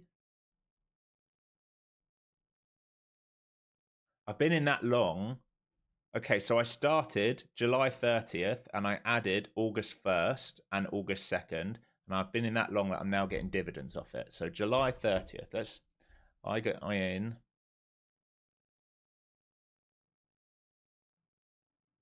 here and I added in this dip. Right, so I was long in here. Why? Just think about this pattern. We hadn't made new all-time highs by July like some of the other stocks. We were condensing and breaking out the other side of it. We had a build-up of range here. There's our pivot low. This is our first breakout, and I'm looking to buy that pullback, all right? Do I care if that fades on me? No, not really, because I'm buying Apple. The chances are that Apple's going to make a new all-time high at some point, right? So I don't really care if that pulls back on me, but it doesn't. I time it really well. All I've had to do now is sit still and just let it work. We base above here, guess what we're going to do? We're going to do a bigger move, all right? Because the market works the same ways. If I'm willing to sit in this for years, I'm going to look for 300, 248, 400, 550. All right, I can just sit and let this work passively now because it's easier to make money from buying good products which move upside consistently. All right, that's the easiest way to make money in the market. So if you can buy yourself time and learn the skill where you day trade to get your cash then you invest that into another product. Again, I'm not a financial advisor. Don't take this as gospel. This is what I do. It's just an easier passive way to make money. And by investing long term, you're biding yourself time. All right, you're giving yourself time. That's why I say, if you're going to take options on these, right, don't take the weekly or monthly or 0 DTE. Don't bother with that. Right, take the yearlies. Take the yearlies because it's safer. You're giving yourself time. If you take the daily there and it drops there, you're going to cut it for a loss. You're going to be really upset, right? You've got a whole year of gains to take place now. Maybe you're taking some of it off here. You've got a whole year ahead of you. Right, let's see. I know people with 8 years of trading still make mistakes. Yeah, for sure. Sometimes it's just personal life affecting decisions in trading, which is a huge setback. Yeah, like 100%. Like personal life gets in the way. I've had it this year. Some of you will know. Just get this on the right one so you guys can see it again. Sorry, while we're talking, some of you know I've stepfather's been going through cancer treatment this year, and that gets in the way. All sorts of stuff gets in the way. It's not easy to trade when you've got distraction off the screen. It's why it's also important to know that. Like, go through your checklist. I say it most mornings I come to the table. Have you slept enough? Have you drank enough? Have you had your morning coffee? Have you gone through your daily routine? Have you done meditation if that's you, or gone for your walk, or gone to the gym? Do you feel fit, well, and able to trade? Because if you don't, if you're thinking about, I need to take this because I've got to pay for this bill, or I had a really shit day, so I'm going to oversize today, or I just don't feel up to it, but I'm still going to trade even though I'm tired. Well, guess what? The market doesn't care about that. It's going to take your money. The market is not your boss that's going to be like, hey, don't worry about it. Go home and have a day off. No, the market's going to be like, yes, I've got a weak one today. I'm taking all its money away. That is the market. I'm an accountant by day, so I'm pretty good at risk management, which is why I still have 2 PAs. I lack the confidence in what I'm seeing, and I don't place trades when I should. That is just going to come from time. You've only been at it a year, right? You've been at it a year. Build the system, all right? This is the other way I talk about it. I talked about this in Austin's podcast. One of my favorite books to read for traders is Golf is Not a Game of Perfect. The basic premise is that golf is 18 holes. Okay, as a beginner golfer, you're probably going to be half decent with like an 8 iron. So that means your best club to get around that golf course is an 8 iron. So use the 8 iron to get around the golf course because it's the club that you trade or you shoot or you hit the ball the best with. Right? Use that 8 iron. Don't go and use the driver and wonder why you just put it into the lake or put it into the bushes or the forest or this or the other. What's that the equivalent of? Learn one setup at a time. What is my recommended setup for newer traders? Pro trend, pullback trades. It's the easiest setup you're going to take because it's going to be the market that's the kindest to you. What does that mean? If the daily is doing this, that means the hourly is doing this, which means we want to join on a 5-minute here, which is here, which on a 5-minute probably looks like this. All right, and we're joining here or here to get that move up because this is where institutions are buying, so we can join their order flow upside. We don't try and trade the counter trend down. We don't try and short this. The easiest trade is that pro trend up. It means it won't happen every day. It will not happen every day. But when it's there, it's going to be the trade that's the kindest to you. That's my personal advice. If I was starting trading all again, that's the first trade I would learn. Get comfortable with that trade. Prove to yourself you can make money with that trade. There's a big buy order just flashed up on my chart here. Hang on. Yeah, 130 lot just came in here, market size. He's a little bit stuck here. He's getting annoyed. He's not getting his breakout.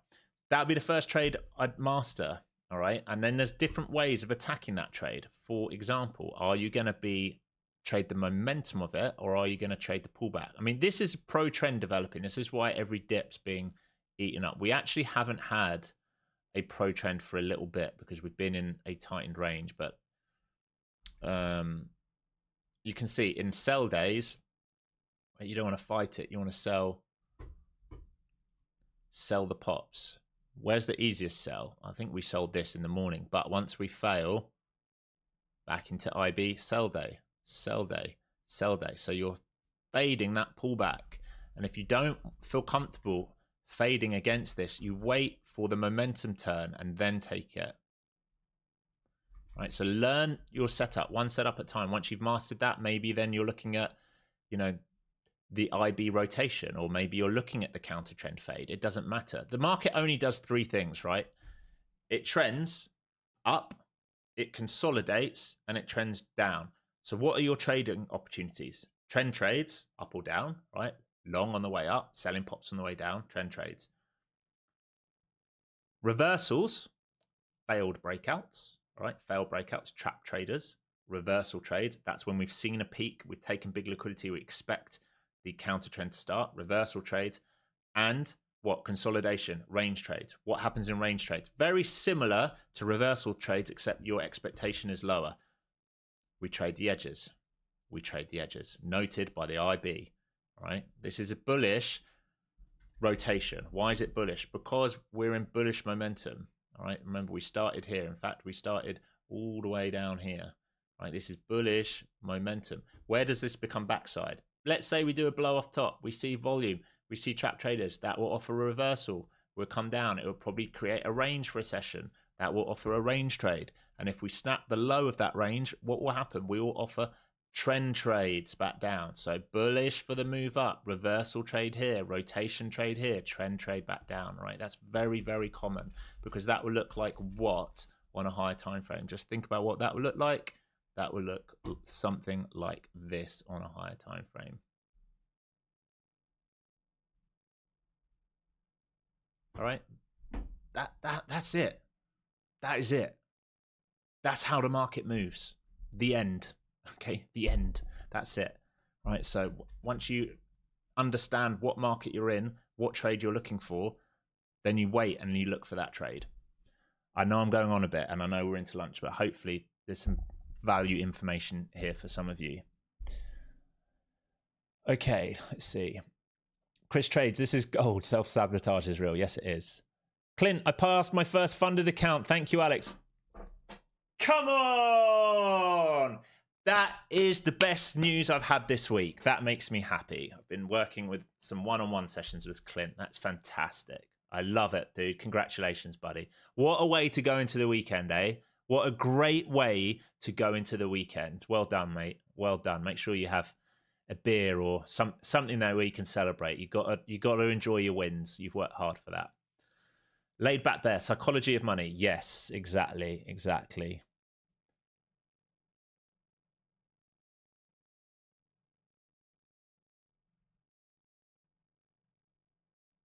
When I come to the oh, you're talking about Globex. Yeah, hopefully we've gone over that. Zar Trader, Flow Zone. I must say thank you for you making my day by reminding us to only take longs, no shorts. That dip at 11 a.m. was perfect. Cheers, bro. Have a great week. You're welcome, bud. You're welcome, mate. Time is king. Yeah, I agree, Johnny. Time is king. Best advice ever. Keep investing in good companies when they're on discount. That's it. That's it. And if you don't want to invest in companies, invest in the ETFs. The ETFs are the safest way to invest, because if you understand how ETFs work, think about ETFs.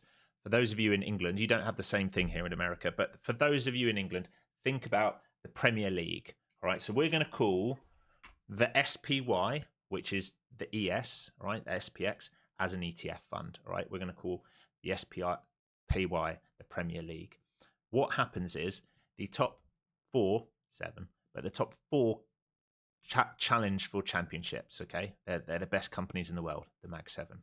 They are worth the most amount of money in the SPY or the QQQ, doesn't matter which way, which means when they go up, right, they are contributing. In the SPY, the Mag 7 contributes 40% towards the SPY. In the Qs, it's about 60% now. So they're heavily, heavily weighted. So when they perform well, the QQQ performs well. Why does it only go up? Why is it guaranteed over time to only go up? Because these shit companies, all right, or the teams at the bottom of the league at the end of each season, if they're not doing well, they get booted out the league and they get replaced with good teams, all right? Same as the Premier League. What does that mean? That means the quality of football gets better. Let's put it into trading terms. SPY, 500 companies, 7 of those worth about 40% of that.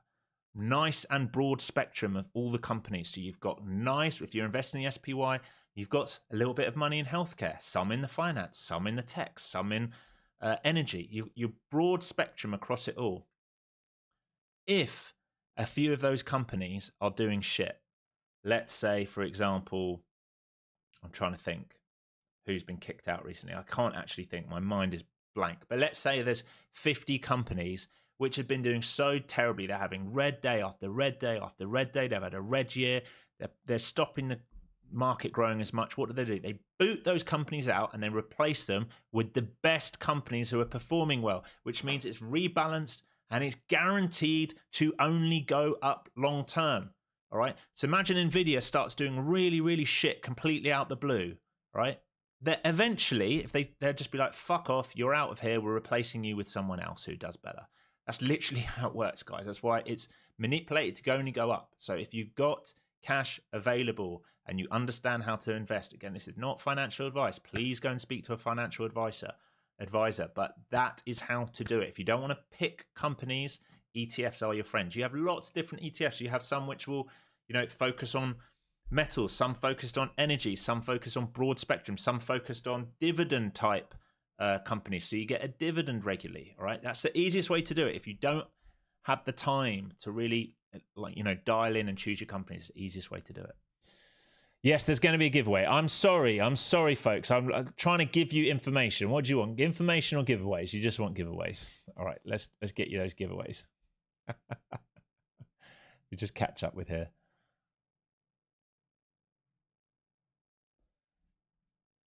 Intel was kicked out. Well, was it? Well, it would be straight back in now. It will be straight back in now because that had blowout earnings, and they are investing heavily in it. That's just a pullback. All right. Blowout earnings, pulling back. It's going to hold. Remember that administration are heavily into this. It will be a matter of time until that's back in because look at this roadmap to recovery. All right. This bottom took about a year. This is what you want to see in a bottom. Straight through the gap, holding and clear liquidity above to aim for. So any pullback that holds, that's probably a very good long. All right. Into the giveaways. Let's do the giveaways. Sorry, team. Sorry.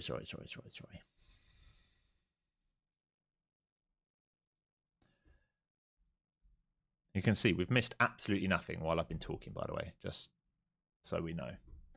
No one's missed out on anything. All right, let's do these giveaways.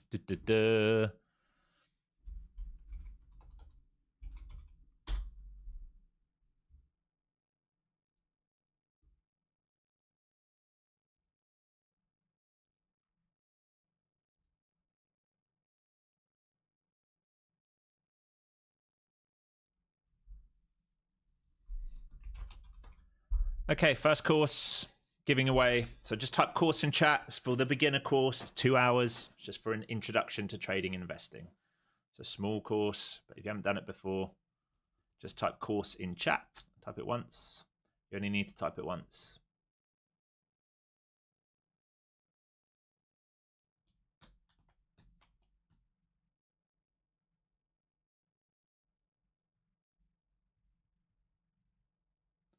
Like we always say, if you've done the main course, if you've done the 20-hour course, feel free to give this to a friend or family member. And if you don't want to do it and you just want me to re-roll it, that's also fine. Is that guy from yesterday here who had blown up? That's not loaded because I actually want to help him. Are you here? I forget his name. Does anyone know his name?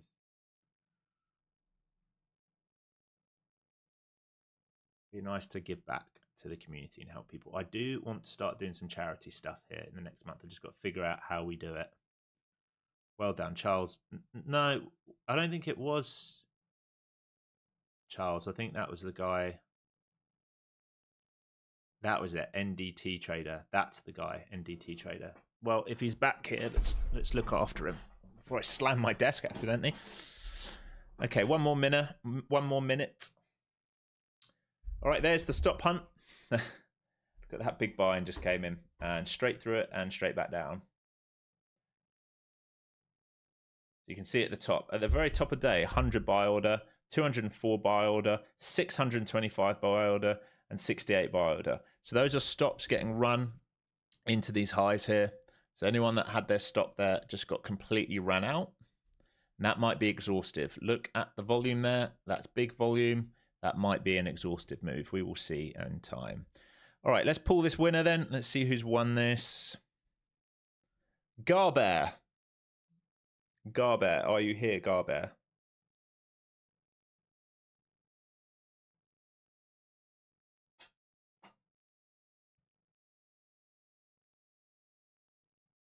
Dang, there you go, buddy. All right, just shoot me an email, info@flowzonetrader.com, and we'll get you set up with a free course. Just send me like a little screenshot of your YouTube so I know it's you on the back end. That's all you've got to do. Okay, and the next thing to do is we will do a giveaway here. We're doing Apex account because they're kind to us. Remember, there is an 80% sale on an Apex. They do look after all you guys on here. We do regular giveaways on here because they're very kind like that. So if you use code FZT right now, it will give you 80% off on Apex. And if you put FZT in chat, then you can have a chance of winning an Apex account now. So FZT is the code. I'm going to get a refill and use the bathroom, and I'll be back while you guys do that. All right, be right back.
All right, let's pull this winner. That's definitely looking exhaustive up there.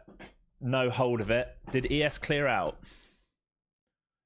Oh man, I can't believe ES didn't clear out. Yeah, I'm not touching it. All right, FCT, let's choose the winner. The winner is Jeff Morris. Jeff Morris. Are you here, Jeff Morris? That definitely looks a bit exhausted. They are adding liquidity above, and ES did not sweep, which is very, very gross, but it's a little bit exhausted there into lunch. And that's follow through to the downside. So we just talked about this. Exhaustive move, big buy delta, run the stops, sellers are coming back in. If sellers take control here, then they might come and revisit some of these. We'll just have to see, but it's definitely not a trade I'm taking on a Friday.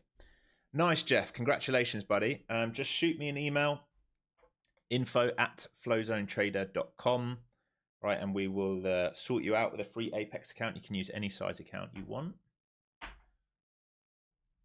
Hopefully that's sweetened up your weekend for you.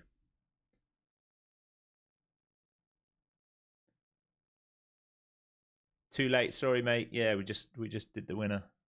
Sorry, buddy.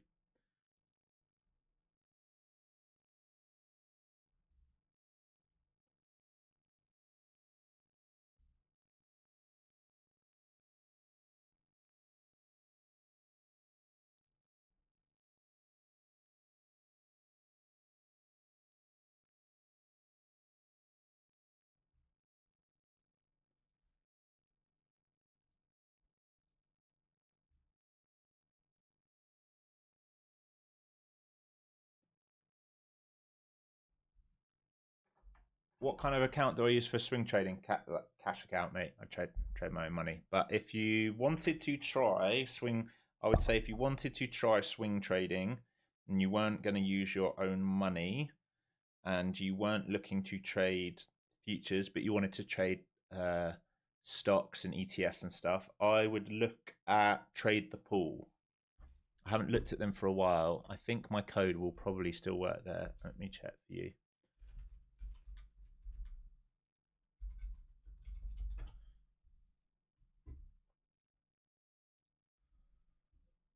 Let me have a look for you, bud. Give me a second.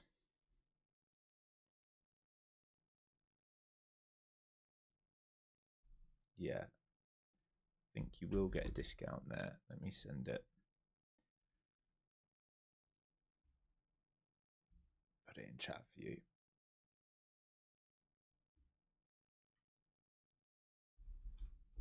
Right, that one right there. Trade the Pool is just like all the other ones, funding type accounts, but it's for stocks and stuff, and you can do swing accounts up to $40,000 for swing accounts. So let me have a look for you. They're pretty expensive. $40,000 account, if you're disciplined, will cost you about $800, or if you do the flexible account, $1,200. You can start for $2,000 as low as $69. As low as $69. That's for the swing account. Day trading accounts, I imagine, are cheaper. Yes. So you can do a day trading account up to $200,000. It's only going to cost you like $1,000 or $1,500. So yeah, trade the pool. They're good for you guys who've never traded stocks before or anything like that. Chris, have a great weekend to you too. Yeah, see you Monday. Yeah, have a good weekend, everyone. I'm about to get off here in a minute to read these last few messages.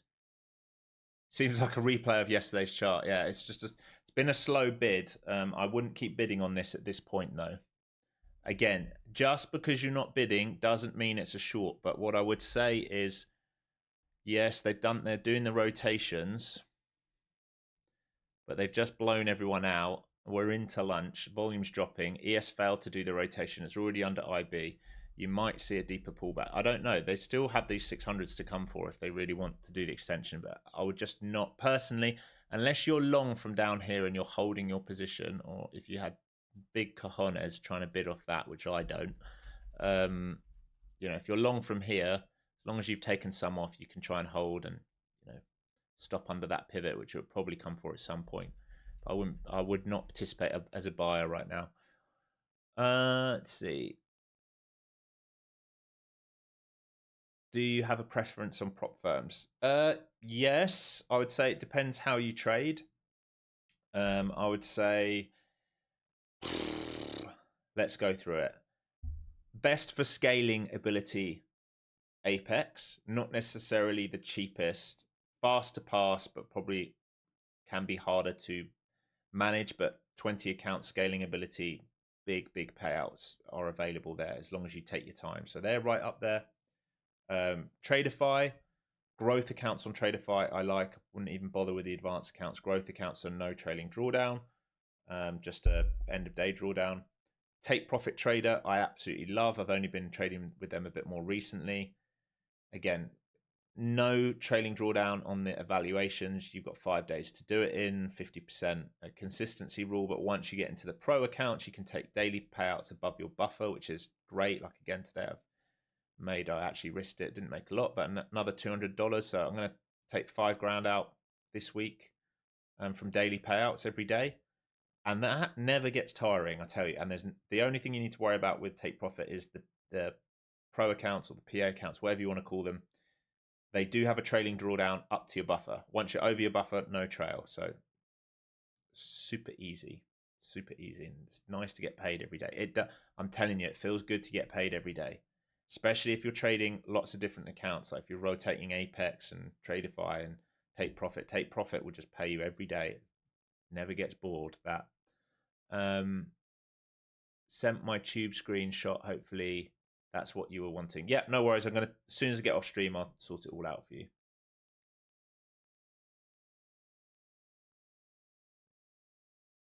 Take care, Edward. Can you trade then Charles Schwab? You can trade on Charles Schwab. I don't. I use 212. I do want to get a small caps account open because I feel like I got quite jealous the other day. Someone on chat was long in Beyond Meat, and I said it's going to be an amazing short today when they were long. And it was. And I literally watched all my short cap friends hammer the absolute you-know-what out of it. I mean, this was the best parabolic short you can ask for. It's absolutely glorious. This is a beautiful, beautiful, beautiful parabolic short. You're up. Huge, huge, huge, huge, huge. All right.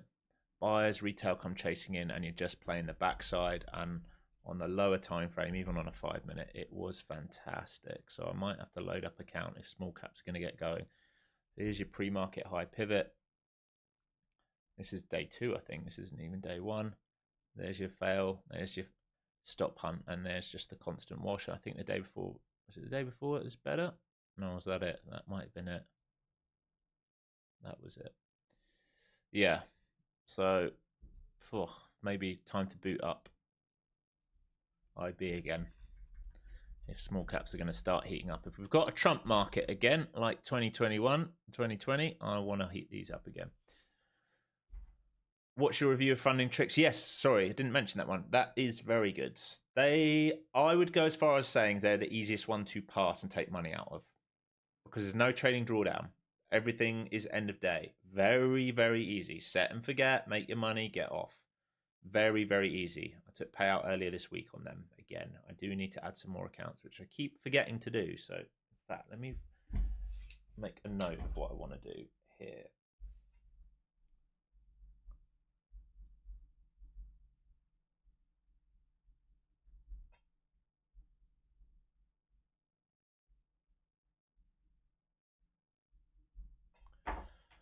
Okay.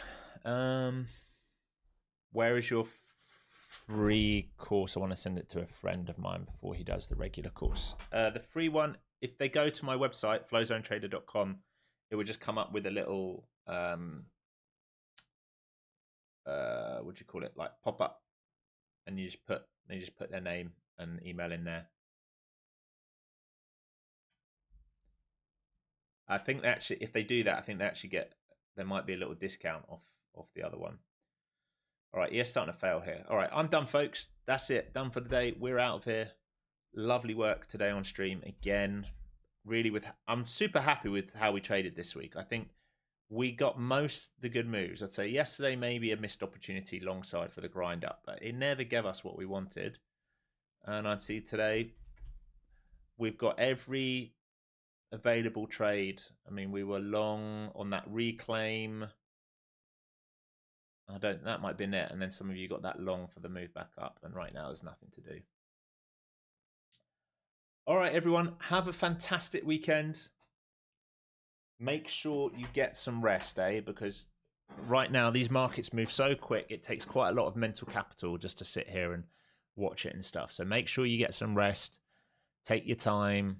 Go and do the things that make you feel good and wholesome. Don't just sit on a screen all weekend, right? Go and spend it with loved ones. Be kind to each other. Right? Avoid temptation to do anything else other than be kind to each other. And I will see you on Monday. I will get the newsletter out. I'll try and get it out tomorrow morning. See what we got. It's going to be an interesting newsletter given how we're closing today. But let's see. All right, peace and love, everyone. Trade safe. Use hard stops if you're going to sit here all day. Don't be giving your week back on a Friday. All right, close the week strong. Peace out.